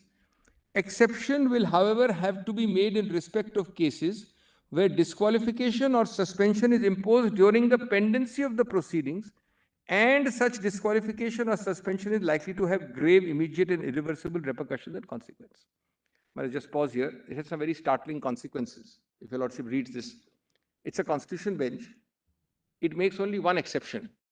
When I, the Speaker, by an interim order disqualify you, that has happened hardly ever. Well, this happened once or twice, but it is not really happening in the 10th schedule. Maybe that will be a new technique adopted in the future. Well, I don't know. But today, well, it's hardly any case. But You are giving the idea. no, but Quixote gave that idea. Quixote has given the idea already. But that's why I'm saying from 92 till now, it has not happened despite Quixote's idea. I mean, it may have happened one or two cases, but hardly ever happened. Yes, Kuldeep Bishnoi case, etc. But well, in that exception apart, it is per se jurisdictionally bad. So therefore, Malus, a perceived error of the Speaker's conduct will not justify your interlocutory application. That's important. Let us assume that the Speaker is wrong.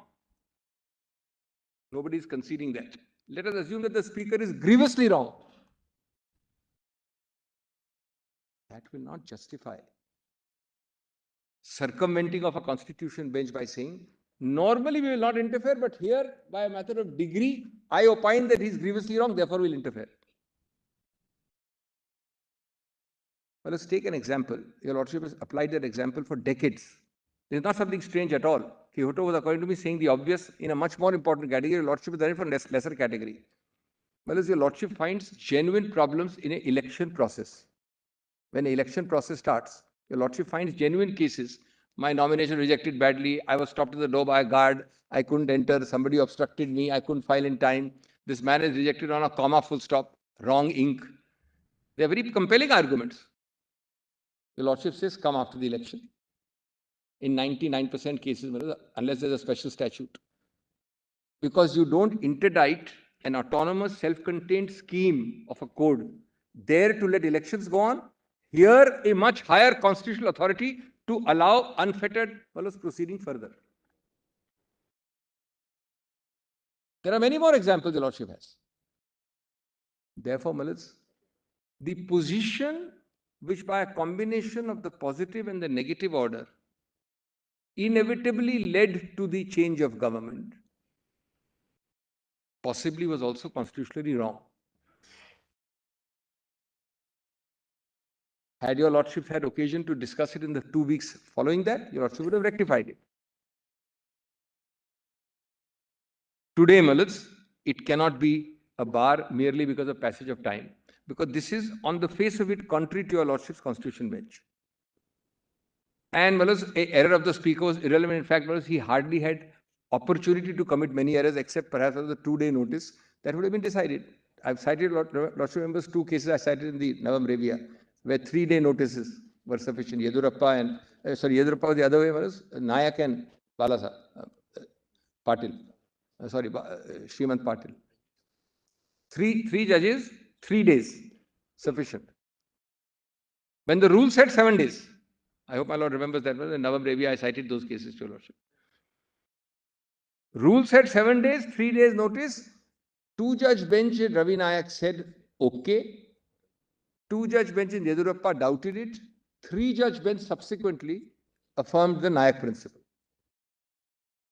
despite noting and citing Yedurappa.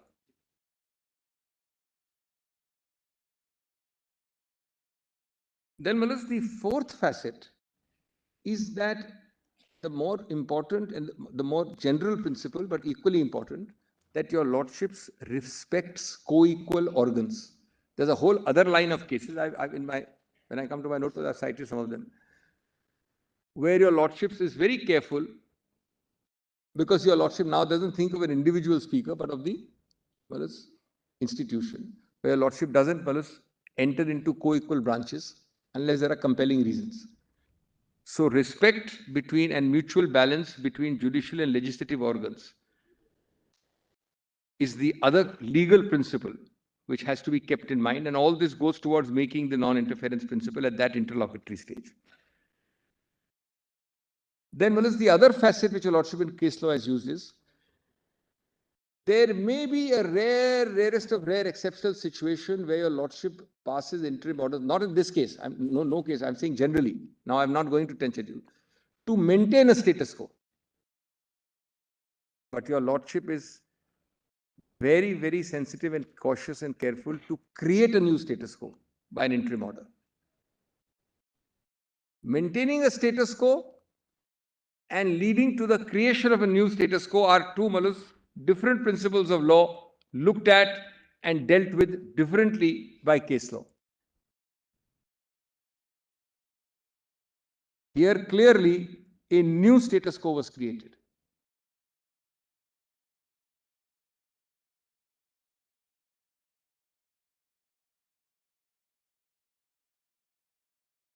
The fifth principle, Malus, is actus curiae. Obviously, actus curiae arise in the event that your lordship finds that I am partially right or fully right, not otherwise. But if your lordship finds, then, Malus, your lordship reverses the most intertwined situations because the lordship never allows the act of court to do any harm. Actus curiae nemine gravabit.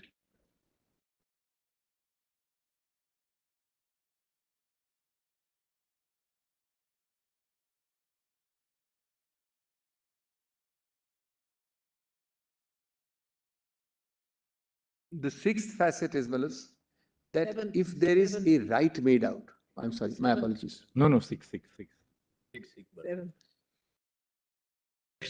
Next. My actually, well, I dictated these later on, so my numbering is also in A, B, C, D, E, F, G, because the main submissions are below in 1, 2, 3, so I don't have those numbers. But Malus, your lordship is right. I'll say next, your lordship will have your own numbering. Yes. Malus, what your lordship, I'm sorry, this is not that we are using Latin. Your lordship has warned us in recent judgments against using Latin, but these are basic principles. The other one, Malus, is ubi ius, ibi remedium. If your lordship finds that I have a right, in this case a constitutional right, made out by all this which we have been arguing, then, Malus, at the end of that right to say that I am remediless, the remedy which is effective and real is only a reversal of the status quo ante, as would stand immediately prior to the consequence of those two orders in June. The consequence being the change of status quo on 4th July? 4th June. 30th June is the swearing. 30th June is the swearing. I'm sorry, not 4th July, 30th June. So it must be a status quo ante. In the event that your lordship applies the principle, obviously ibi remedium doesn't arise unless there is ibi use. If I don't have, Malus, the use, I don't have the remedium. But on the assumption that I have, then, Malus, your lordship will not be told it's a fait accompli. So what would then be the consequence, Dr. Singhvi? What does the court then, logically, what would be the directions of the court? Malus, logically, the direction is that that particular act of swearing in is wrong, and your lordship will have the whole thing done again. Your lordship could then, Malus, to give a lordship, your lordship give a substantive answer. Yes. What will be the substantive directions then? Yeah. Just to Now, I am giving your lordship a substantive direction. Of course, Malus, I will develop the law which is yet to come. In the event that that is correct, and that is the majesty of the law, that is what your lordship means when your lordship demolishes 25-floor buildings. And the message goes that your lordship is ultimately establishing the supremacy of the law. Supremacy of law is by no other means except, Malus, by result, by actual de facto on the ground result. The rest remains, Malus, paper and words. It would be, Malus, a reversal of that oath. I'm being very, Malus, formal and constitutionally proper. A direction. Oath is on 3rd. No, that's the, I thought 3rd, Malus, it's 30th. I also thought 3rd, that's why I said 3rd. Apparently it's on 30th. Because on 29th. That's right. night he That's resigned. correct. That's correct. Mr. Thackeray That's resigned on 29th evening. That's correct. Doesn't matter, 3rd or 30th, but reversal of the day before that. Second, well, for the purity of the process, your lordship will, there is still a deputy speaker, should decide what he would have decided but for your lordship's injunction. Because your lordship is now counting the status quo ante on the but for test. But for these two orders, what would have happened? Obviously, only this would have happened. Whereas there would have been no swearing in and there would be a decision.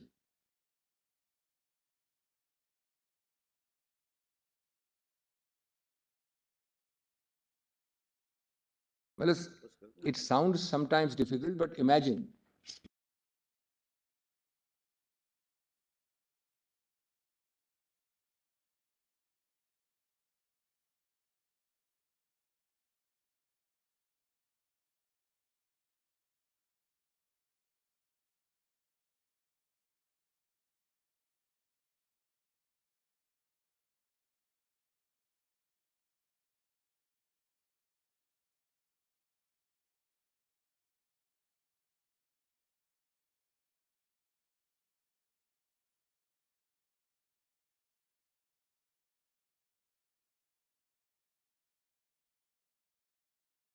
Yes. So far is. Kindly note. Dr. Singhvi. Yes. When you are on the interim injunction, Yeah. not granting interim injunction on 29th and to see that the status quo ante is maintained, it was only with respect to the floor test on 30th. And he resigned. That's what, and Lordship was asking. No, No, 1 minute. You can read the. On 30th, on 29th, he resigned. The order dated 29th, not granting injunction was very clear that the floor test on so and so will be subject to the floor test on 30th will be subject to the ultimate outcome. Correct?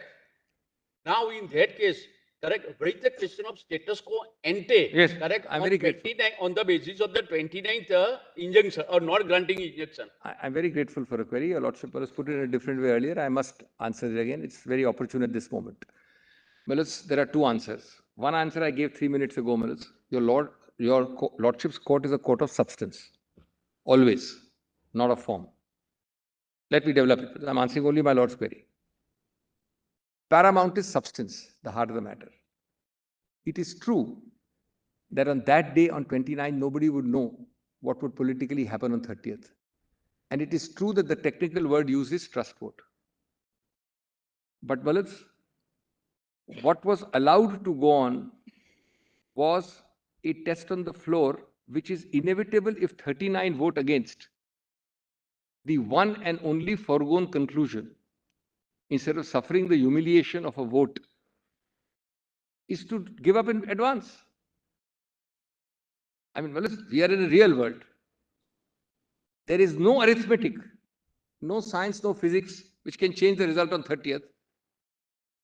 If these people who comprise this, so the floor, I argued the matter on 29th and the earlier dates. One of the main arguments was that the moment your Lordship permits these people to vote, we were seeking an injunction. Where, how can there be a trust vote with a tainted, how can you have a swimming pool with some part of it tainted with poison? No, therefore your submission seems to be that was not accepted. That not granting the injunction, yes, correct, would in fact had facilitated those 39. No, it was an additional argument, Balus. I'm very grateful. One argument was that this trust vote is, Balus, completely unreal and futile because you have not excluded the tainted fruit. On the other hand, the other argument was, Balus, that if your Lordship has stayed that, stay this also. That was a more important argument. The flip side would have been that stay both. Dr. Singhvi, if you had faced the trust vote, yes, on the 30th, yes, these are open. There is an open vote, yes, right? Because you have to, because that's the whole principle of the whip. If you had faced the trust vote and lost, then it would have been clear as to whether these 39 people made a difference, how they voted, and whether that made a difference to the ultimate trust vote. So we did not do it. It's a given fact. I can't change it. Right. Right, Balus? Right. I'm answering, Balus, let me answer this also. And the voting pattern would then determine as to whether these 39 who are otherwise facing disqualification motions, Yes. whether they affected the trust vote or otherwise. I appreciate. No. If you had lost the trust vote only because of these 39, Yeah. then you absolutely a plausible point that look, these disqualifications, if they get disqualified, then I win the trust vote, isn't it? Therefore, Malas, so the first part is the conceptual. I mean, the area is not free from doubt. The reason No, we are no, putting it to you is because there is a constitutional question in our mind. That's the. No, yeah. I hear your lordship loud and clear. Yes. Because certain given facts for us, we can't argue about. The fact of the matter is, nothing happened on 30th. The man did not, for us, go to the trust vote. No doubt about it. Now, Malas, the first conceptual answer is, we are now, Malas, on what I have been saying and Mr. Sibal has been saying earlier were legal errors. Whether they were or not, the lordship will decide on Malas 22nd, 23rd orders. But the argument regarding 29th order was that either you should not have stayed that, but if you have stayed that, stay both. You can't stay that and allow this vote to go on. Right. That's the first point to be remembered. If you have stayed the Well, disqualification, it's very- then stay the trust vote also. It's very unfair and uneven and non-level. Well, if your lordship is hearing the matter next week, I believe it was on a Monday next, it was listed. Then both could have been held afterwards. The lordship, as well as in the Karnataka late night matter we did, your lordship said, not today, next morning, it will happen at so and so time. The reverse is also true. Don't have it there, have it after 4 days.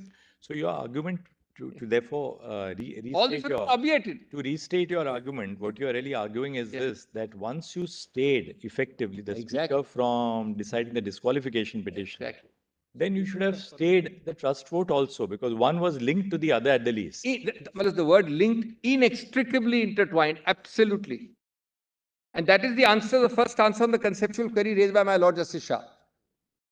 No doubt It is about true. Technically, one is a trust vote, one is a floor test, one is nobody comes. But you're right. I mean, because Substance at is the what? trust vote, those people were going to vote. So that's the first. That- Now, second, no, I will go further. Since your lordship has put a different question. But still, Dr. Singhvi, the problem still in your path. I mean, the problem still arises. It would have been that, shown on that. the definitely. consequence of these 39 would have really. No. So let me show. Would be at the trust Therefore, vote. Malus, therefore. Now that will be not affect this question. Let me be conceptually clever. Yeah. My Lord's query is right, but Malus, that will not affect the question I'm arguing now.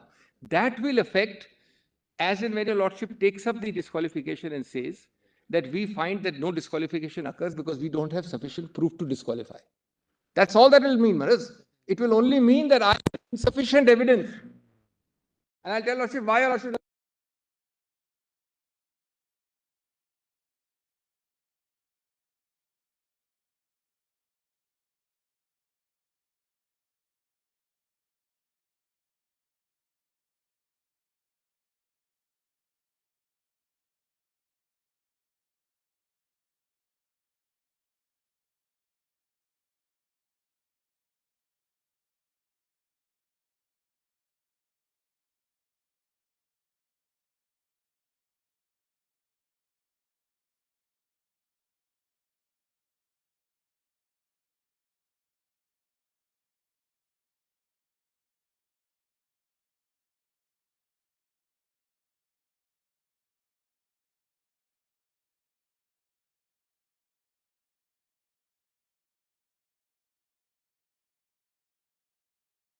Nabam says, applying Nabam here, the speaker could not have decided.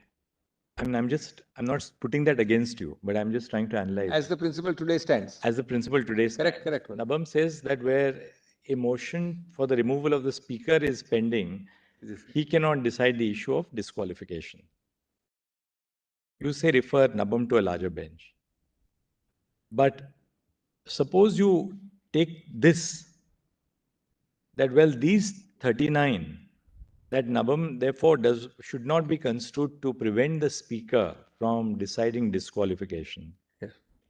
And these 39 were therefore liable to be excluded because the speaker would have been justified in hearing the disqualification, notwithstanding the pendency of the motion to remove him, that the speaker would have disqualified these 39 because, as Mr. Sibal said, it's a per se disqualification. It's a clear split. what is the ultimate consequence? That these 39 have to be taken out of reckoning on the trust vote which takes place. My lord is back to the chart figure. Which these 39 have to be Nominals, taken out we of have answered the reckoning. governor point. Lordship is not coming to the governor. Governor is constitutionally barred. I'll deal with the chart in a minute. Well, today, can your lordships proceed on hypothesis upon hypothesis? What would have happened had this happened? But I will satisfy that conscience also. Well, first part of my lordship's Did query you was, not really- the governor could have acted on that. Did you not preclude a consideration of this argument by your own Therefore, let me failure answer to all. face the I'm very grateful. face the legislative assembly? So there are 2 or 3 answers. Because also, I'll tell you why, and we'll rise then and we can reflect on yes. this at lunch. Because today, what you are really asking for, and we're not saying that you are wrong in asking for it, because first principle, the court said subject to the outcome. So therefore, we have to now treat it, if we come to the conclusion that you are right, then ignore all outcomes. And which my are- lords have done it twice in Fair 10 enough. scheduled cases of big moment. Twice. Fair enough. But before a constitutional court does that, namely to set back a status quo ante constitutionally, we must be in a position to say that, well, there is an arguable outcome which would matter, Absolutely. which would make a difference. Absolutely. If whether there would be a difference or not is really foreclosed by virtue of the fact that you prevented that difference from emerging before the Why court. it is not foreclosed? I understand my Let lordship. us think on this. I'll We'll come share back my at lordship. lunch. I'm deeply affected.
Check.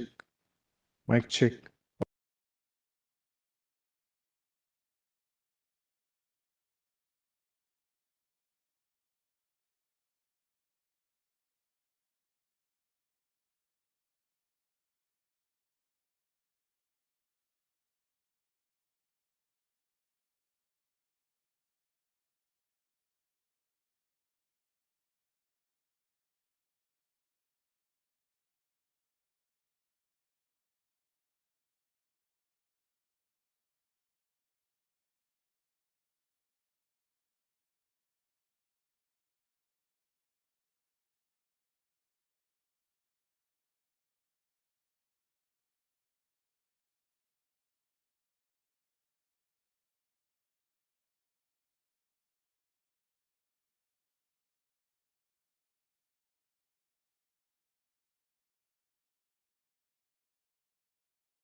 Yes, Dr. Speaker.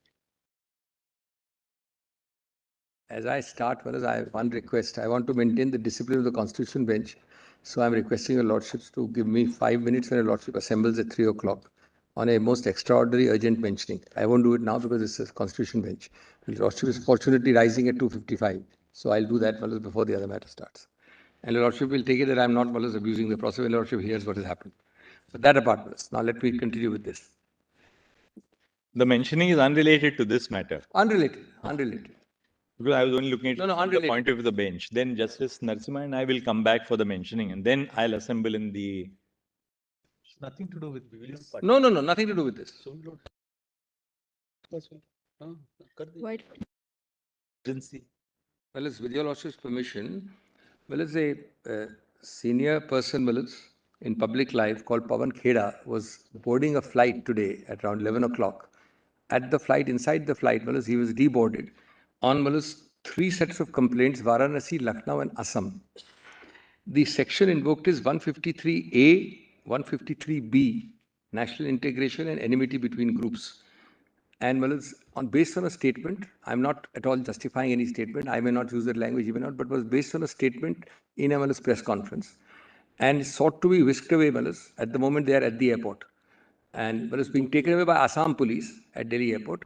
Therefore, till 3 o'clock they are there, and I'm showing that this cannot be a possible. We are asking for consolidation because now all over the country they are filing these FIRs, and with consolidation, Who's this Mr. stay of Pawan arrest. Khera? Stay of Who arrest. is Mr. Pawan Khera? Mr. Pawan Kheda is a spokesperson of the Congress, and he has frequently had interactions with the press. He may, I will, for a moment, without going to the merits, have made a statement which many people would not make. Personally, I would not make. But Well, the what have you statement, got? I don't want to. I can repeat the statement, We'll but take I it don't up. want to repeat We it. take it up at 3 o'clock, or That's all I'm saying. 3 o'clock is fine, no? Yes, 3 o'clock. Then okay. Please tell them till 3 o'clock. Have you got some petitions? Yes, we have got the provisional number. We'll have hopefully a diary number, but at least a provisional number in 3 sets. All right. Now, Milind.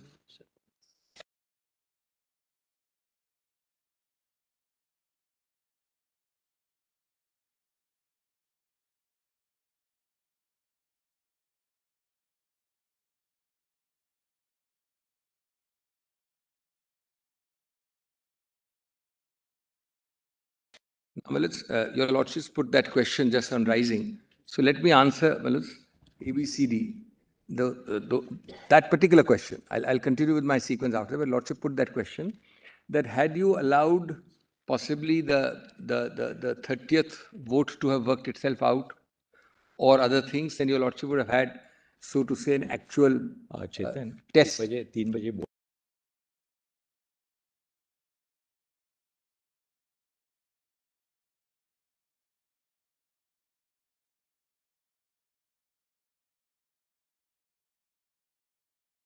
The courtmaster. Tell him to come with the courtmaster. Now, Milind, so therefore, you should have allowed that to happen, and then we would have had some idea, is what your lordship put in a nutshell. Milind, there are 5 very interesting answers to it. Directly to your lordship, very important query. And Milind, a related query of Justice Shah at that time. A, Milind, this act was followed on 30th by the swearing in along with BJP persons. Just note, well, I'll make the point in a minute. Just note, 30th June was the swearing in along with senior members of the BJP. 3rd of July, 3 days later, the direct answer to my lord's query, not on 30th, I agree. Nothing happened on 30th in terms of the vote. But exactly the same trust vote, if your lordship will call it, or a vote of a virtually identical nature happened at the speaker's election. Now, clearly, there is a whip, there is a direction. You can't vote for the speaker. You are my party, you cannot vote. Voting was done. These 39 odd voted the other way. No proof is required. This is a 2-1B without going into a single fact. I'll give your lordship the judgments. Each of these acts your lordship has already held in judgments to be a direct violation of 10th schedule without any facts required. If I vote for a speaker and I'm under a discipline of my party, you can't vote for him. You don't require anything else. You only need to see the voting. Did I press that button or not? Nothing else is required to be seen. That is on 3rd. So what my lords is saying, nothing could change between 30th and 3rd. 3 days, well, no majority would change. No numbers would change. Then the third answer is the 4th of July. Again, an identical trust vote took place for Mr. Shinde. Again, you were told not to vote. Again, you voted. Same people, same vote, same system, same everything. 4th of July, a trust vote in the affirmative for Mr. Shinde. So my lord has ample proof. My lord rightly said, how will we know? We'll have to go into something. This is a very, very interesting case where 2(1)B requires nothing, 2(1)A also requires nothing. Normally, your lordship, 2(1)B can be a per se completely, but something may be required for 2(1)A. Here is a case where both 2(1)A and 2(1)B are per se.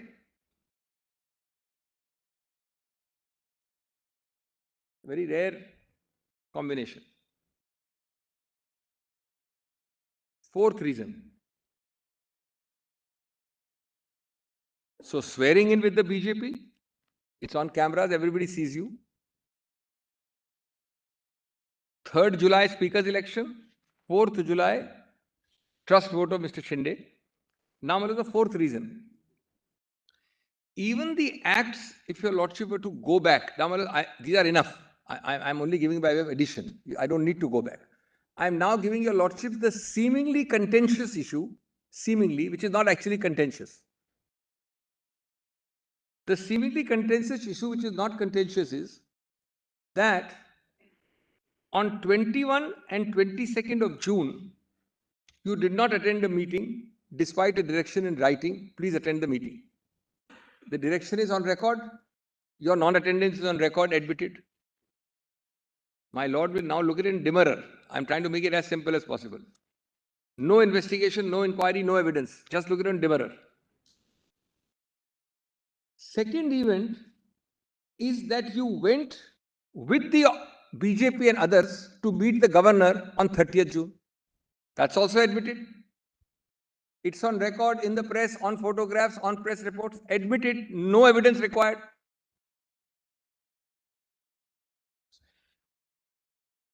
As your lordship noted, this visit on 30th led to the swearing in which I have already mentioned. Now, which of these will not fall foul of 2(1)A, forget 2(1)B, Malus. 2(1)B is more per se. Malus, what can be the defense? I'm asking myself hypothetically, Malus. Your lordship will also see the practical. Yes. I mean, what can be the defense?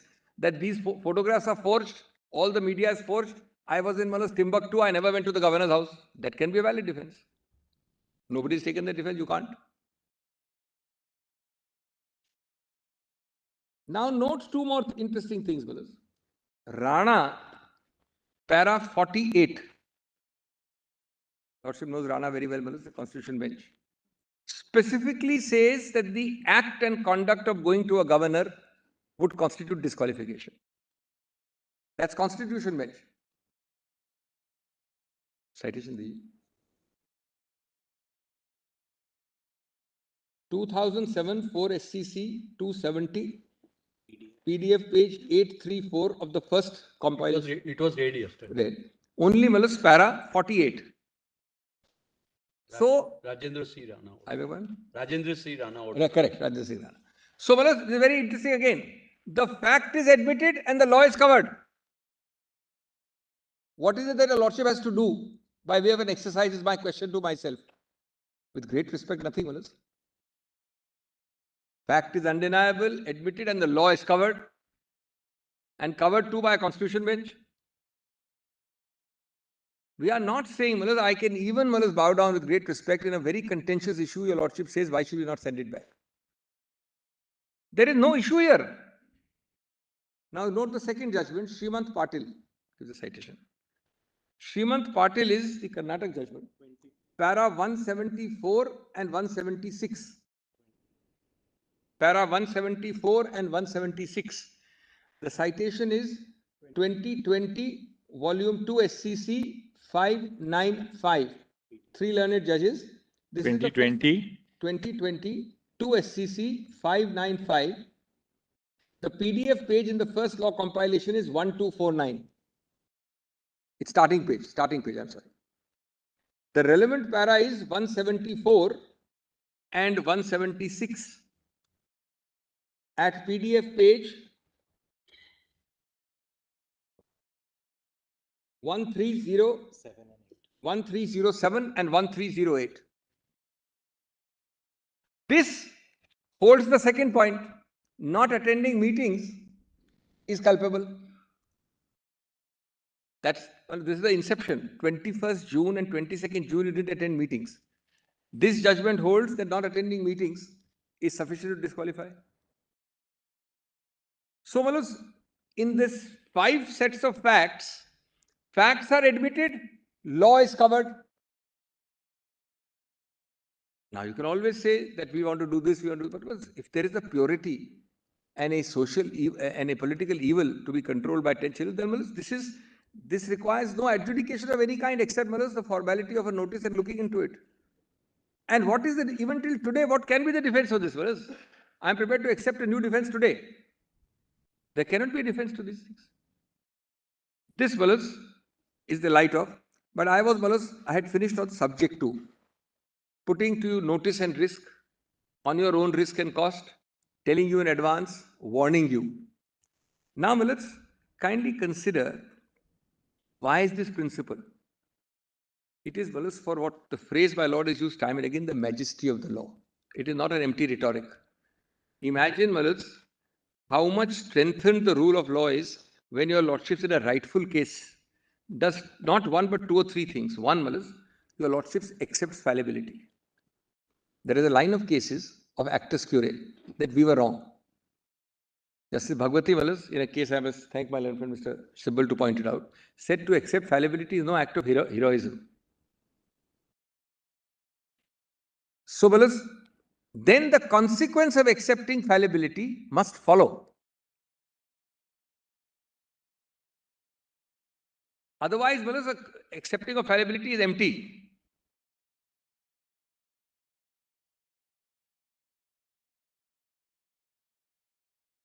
So, your lordship is now coalescing these principles, actus curiae, ibi ius, etc. Imagine, Malus, the strengthening of the rule of law when your lordship says demolish this building even though we believe it's going to cause a lot of misery. Malus, the last one your lordship did took almost, Malus, 6 months under your lordship supervision because 3 dates were extended. I believe my Lord Justice, Chief Justice was on the bench, Malus. But Malus, it happened because your lordship had a finding, had a view of the merits. And your lordship said, restitution, restoration of status quo ante is vital for the necessity for the majesty of law.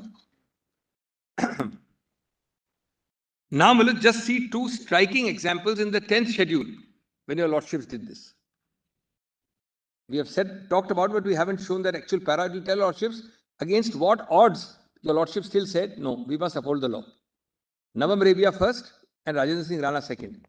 And Malus, this is not at all an upholding of Nabam Rebia. We are challenging Nabam Rebia on the sole point of disabling. The fact that I rely on Nabam Rebia for this, Malus, doesn't at all.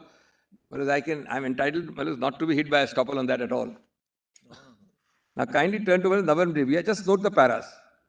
214.1, 0.3 and 0.4. Malus, this was the case, as the lordship remembers. Governor, speaker, preponing date. Your lordship knows now, Malus, we've argued for 3 days. Your lordship knows the facts. But see what the court did at the end. Malus, it could have found a number of reasons to avoid doing this or not giving the answer or postponing it. Deciding not to decide is also a form of adjudication. But Malus, when your lordship is convinced of the merits, your lordship decides to decide howsoever severe the consequences. Malus, kindly see this now. 214.1 is at Malus, PDF page 1158. 1158, first volume. The compilation first volume. My Lord is seen, but this part my Lord is not seen.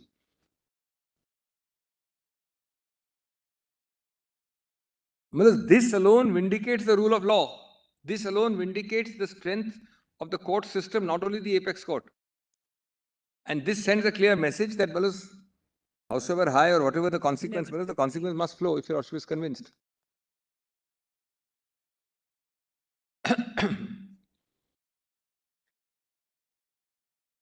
Now, well, there could be no more scrambled egg in the context of 10th schedule than Navam Rebia. Your Lordship's unscrambled it. Please see 214.1.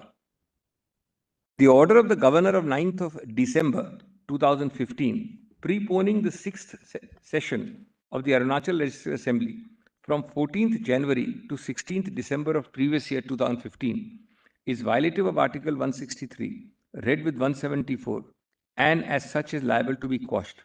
The same is accordingly hereby quashed.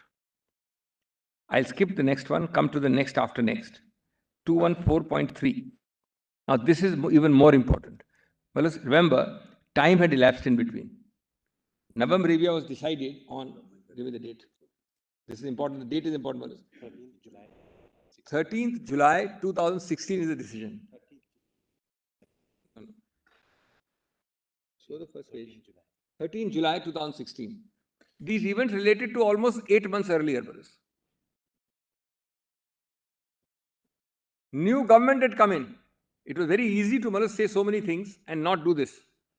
But the court, if I may say, did the right thing in terms of consequence. All steps and decisions taken by the Arunachal Pradesh Legislative Assembly pursuant to the Governor's order and message of 9/12/15 are unsustainable in view of the decisions at 214.1 and 214.2. The same are accordingly set aside.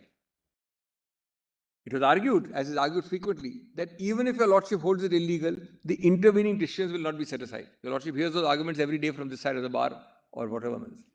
But this is, if I may say, it's the constitutional walking of the talk in case, once your Lordship is convinced. Next, in view of the decision at paras point 1 and point 3 above, the status quo ante as it prevailed on 15/12/15 is ordered to be restored. That's 8 months earlier. That's why the date of 13th July versus the date of December 15, there's a hiatus of 8 months. A lot has happened in 8 months, but most of all, the government is changed. Otherwise, all these principles, etc., will remain paper principles.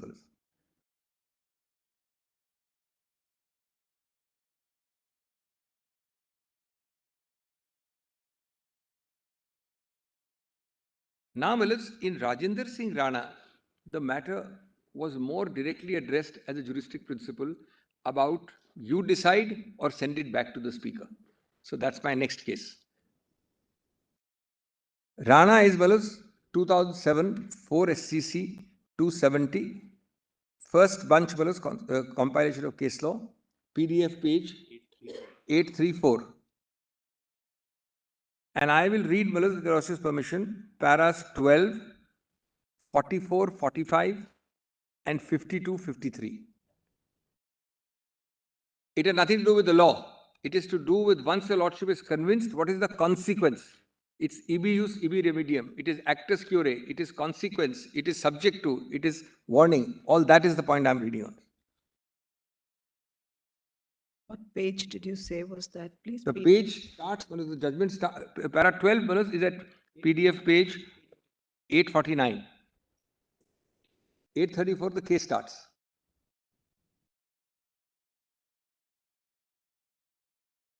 Here the argument was made squarely that kindly decide. And the rival argument was don't decide. Let the Speaker decide. The respondents, may I read, the respondents in the writ petition, the MLAs constituting 37 BSP members who left the party, are the appellants in all the appeals, except the appeal arising out of the special leave petition filed by the writ petitioner Moria. Whereas the respondents in the writ petition, challenging the decision of the majority of the bench, remitting the matter to the Speaker, the writ petitioner in his appeal challenges the order of remand to the Speaker. The writ petition says order of remand made by the majority on a plea that on the pleadings and the material available, the High Court ought to have straightaway allowed the petition filed by the writ petitioner for disqualification of the 13 MLAs. So squarely the issue is joined. Now come to 43. Sorry, 44, I think. 44 at page 865.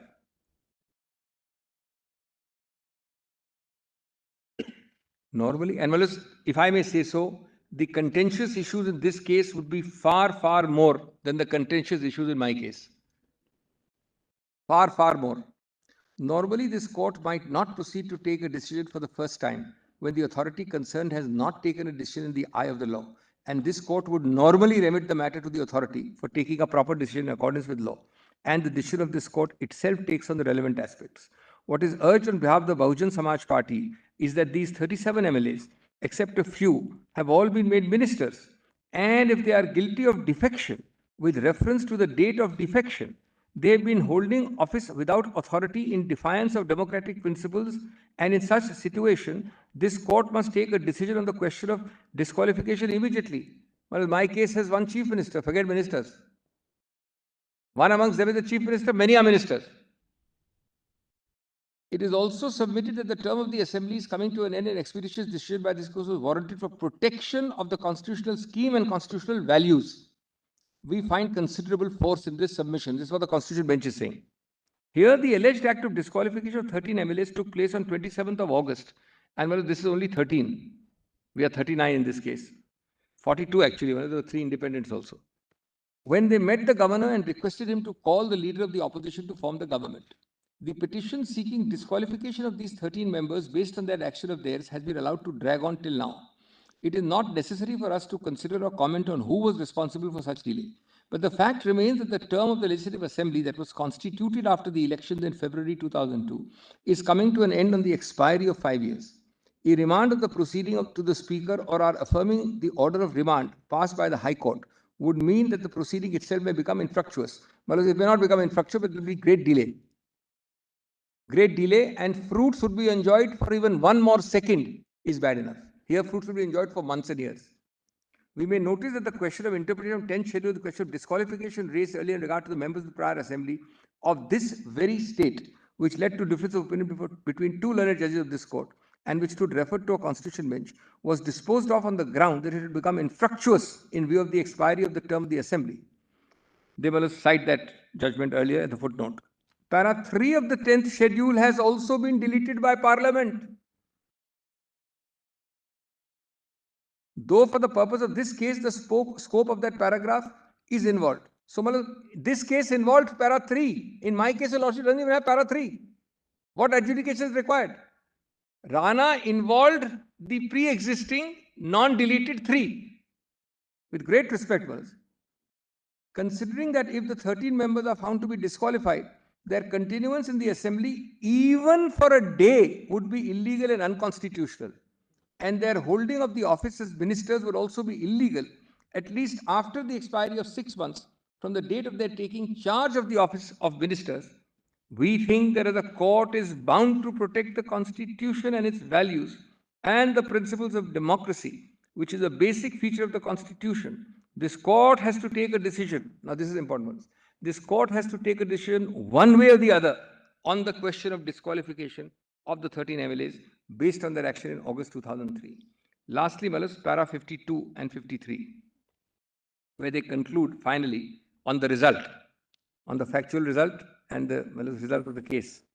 As we have indicated, para 52 above, para 52 is 869. As we've indicated, nothing is produced to show that there was a split in the original political party on 26th August, as belatedly put forward in a later point of time. But still the plea of split was on 26/8. Now that question, Your Lordship doesn't have a headache about, no problem. On the materials, the only possible inference in the circumstance of the case is that it has not been proved, even prima facie, by the MLAs sought to be disqualified, that there was any split in the original political party of August 2003 as claimed by them. The necessary consequence would be that the 24 members who later joined the 13 could also not establish a split in the original political party as having taken place on 26th of August. In fact, even a split involving 37 MLAs is not established. There it was in 2 batches. 2 batches then. That was also the inference rightly drawn by the learned Chief Justice. In view of our conclusion, in view of our conclusion that it is necessary not only to show that 37 MLAs had separated, but it is also necessary to show that there was a split in the original political party. The above finding necessarily leads to the conclusion that the 13 MLAs sought to be disqualified had not established a defense or answer to the charge of defection under para 2 on the basis of para 3. The 13 MLAs therefore stand disqualified with effect from August 2003 Supreme Court finding directly at Placetum E. The very giving of a letter to the governor requesting him to call the leader of the opposition to form a government by them itself would amount to their voluntarily giving up the membership of their party. Here they went ahead, they went with the BJP to the governor, in my case today. If so, the conclusion is irresistible that the 13 members of the BSP who met the governor in August 03, who are respondents so-and-so in the writ petition filed by Moria, stand disqualified in terms of 191, read with para 2, with effect from 27th August. If so, the appeal filed by the writ petitioner has to be allowed, even while dismissing the appeals filed by the 37 MLAs by modifying the decision of the majority of the division bench. Hence, the writ petition filed will stand allowed with the declaration that the 13 members who met the governor on so-and-so, being respondents so-and-so, in the writ petition stand disqualified from the UP Assembly with effect from August 2003. The appeals are dismissed. Well, this is really, if I may say so with great respect, the right approach for the very existence and raison d'etre of Mullah's 10th schedule and for the majesty of the law. And Mullah's, no other court can have more powers in this regard than your Lordship's court.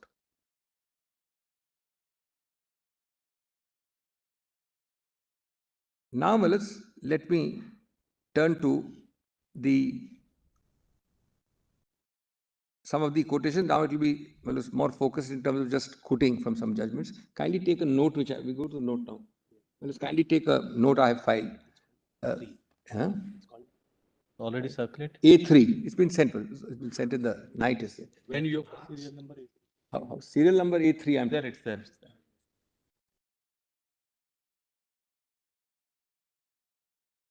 A3. It says brief written submission. My name is there. Yes, it is there. Lordship, I put the date for today because there are earlier submissions. This date is today's date, although filed last night, I believe.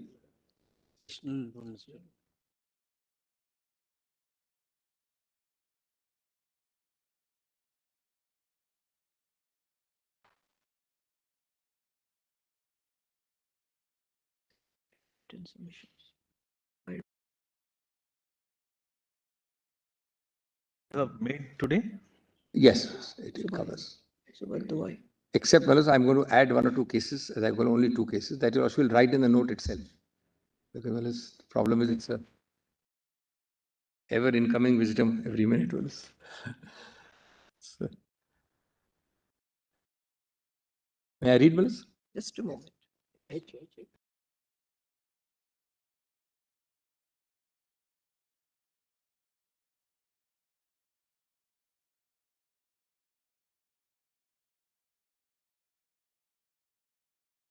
Numbering, because they were actually a separate note added on the top. So therefore, there is some numbering issue, but otherwise, you'll also be able to follow it. Short factual conspectus, the formation of, I'll be very quick in the first part, second part, I'll read it a little more slowly. The formation of a new government on 30th of June was the direct and inevitable result of 2 orders of the court, a negative injunction of 27th of June, not allowing the deputy speaker, a positive order of 29th of June, allowing the trust vote to be held. Order dated 29/6 made the following, I have read that quotation, subject to. Subject to necessarily and only means that A, the court issuing is acting in rem, warning that all those who act after the subject to order do so at their own risk and cost. Any consequence, equities, rights or new status quo, this is important one, consequence, equities, rights or status quo created after the subject to order will be liable to be reversed and status quo ante restored since the court has fairly put everybody on notice in advance.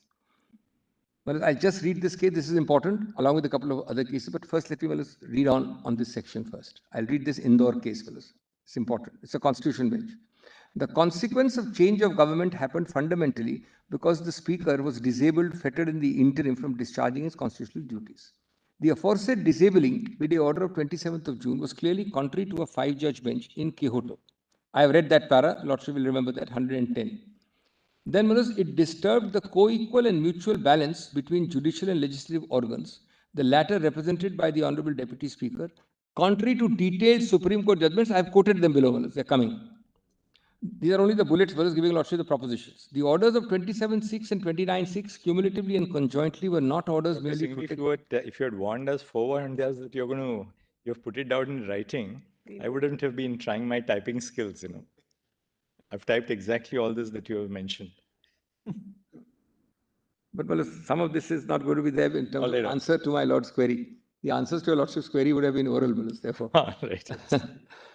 Anyway, so I'll skip Malas. Now, there are two principles here which I have not mentioned orally. I'll skip till J, Malas, your Lordship. Come to K, Malas, K. Then I'll skip again L and M. K is important.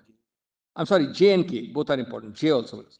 If in fact an illegality has occurred, and especially after fair warning through subject to orders, the court's powers and arms are always long enough to unravel any situation, and fait accompli cannot be a defense.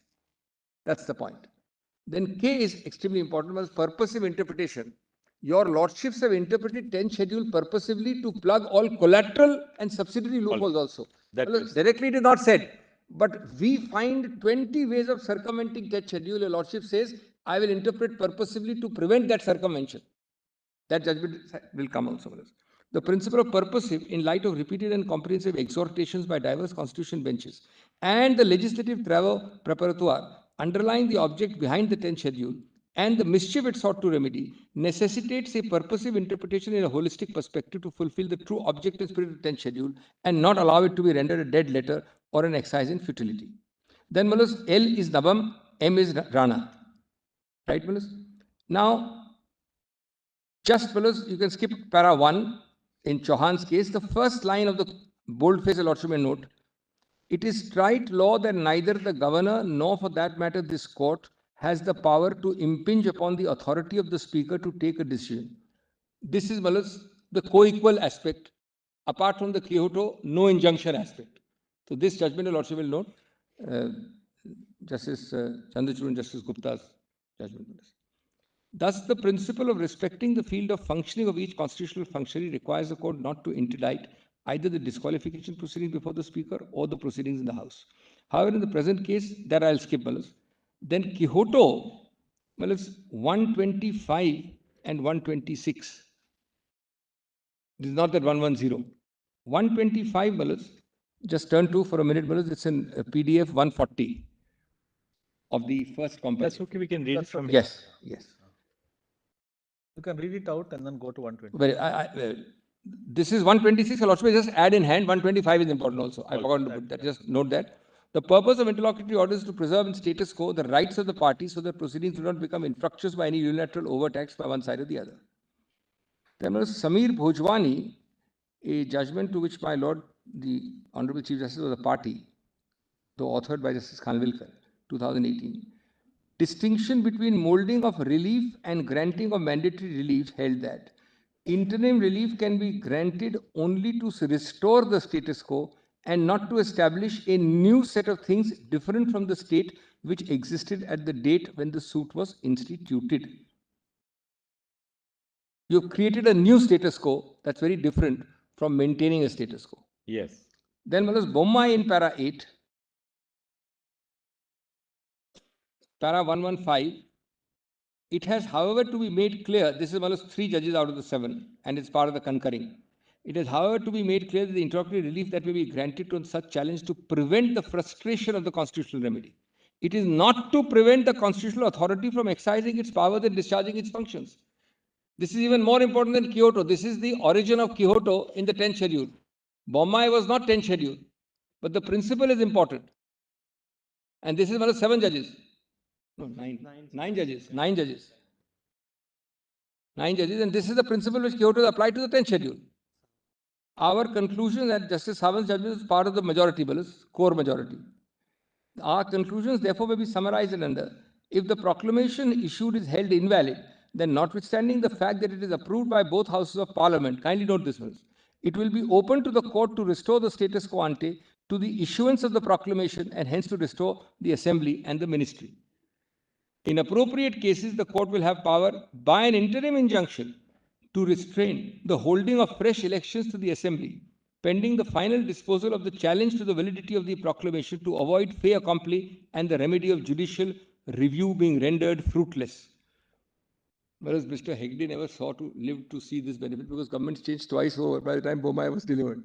But subsequent to that, your lordships will notice that the exercise of 356 has decreased a lot because your lordship has been very prompt from the Bihars, the Rameshwarnaths, the Uttarakhonds, the Jharkhands to the Karnataks. It's the promptitude of the court which has reduced the use and abuse of such articles. Because well as retribution this way or that way, in terms of judicially well as deciding it, is quick. In the old days, well as used to take time. Now, well as this Kavita Trehan is the actus curiae principle. I'll not go to it, just read the quotation. In regard to the law of restoration of loss or damage caused pursuant to judicial orders, they quote the Privy Council, one of the first and highest duties of the court is to take care that the act of court does no injury to any of the suitors.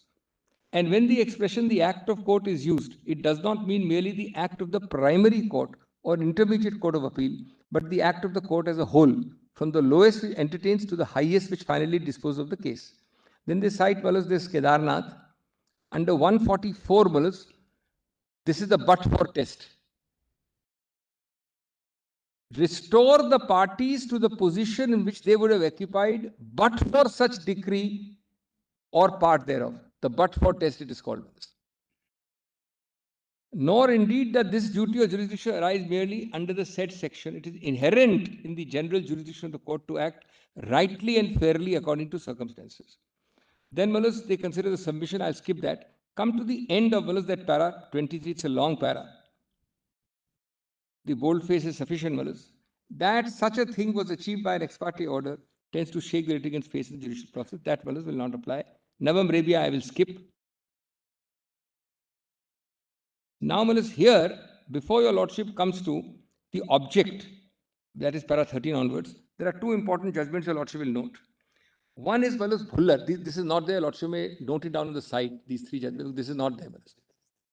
No, but my proposition is not there. Your lordship may, it's not cited here. Malas, first is Bhullar, Devendra Bhullar, the death convict case.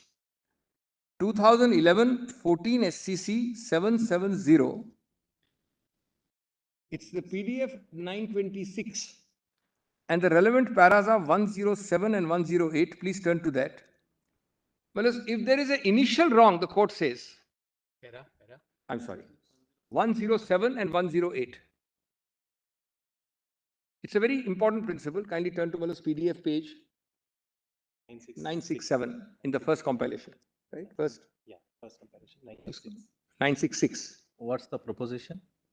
If the Malas initial wrong is found, then all consequential things must be adjusted so as to rectify that initial wrong. And second sentence is very important. This principle applies equally to judicial orders. This is very important. Please turn to 107, 108, para number. Which page? 107 is at page 966. Put it here. It is a settled legal proposition that if the initial action is not in consonance with law, I'm sorry, does my lord have it? My lord doesn't have it. It's on substantial and consequential action. Well, as the page is 966 bottom. It is a settled proposition of law that if initial action is not in consonance with law, all subsequent and consequential proceedings would fall through for the reason that illegality strikes at the root of the order. In such a situation, the legal maxim, it is given there, meaning thereby that the foundation has been removed, structure, work falls, comes into play and applies on all scores. Now, the next para is more important. Next para. In Badrinath and Kerala, this court observed that once the basis of a proceeding is gone, all consequential acts, actions, orders would fall to the ground automatically, and this principle will apply to judicial, quasi-judicial and administrative proceedings equally. This is the meaning of majesty of the lawman. Well, I'll just take a little bit of time on Tuesday, but I won't take very long. Nice.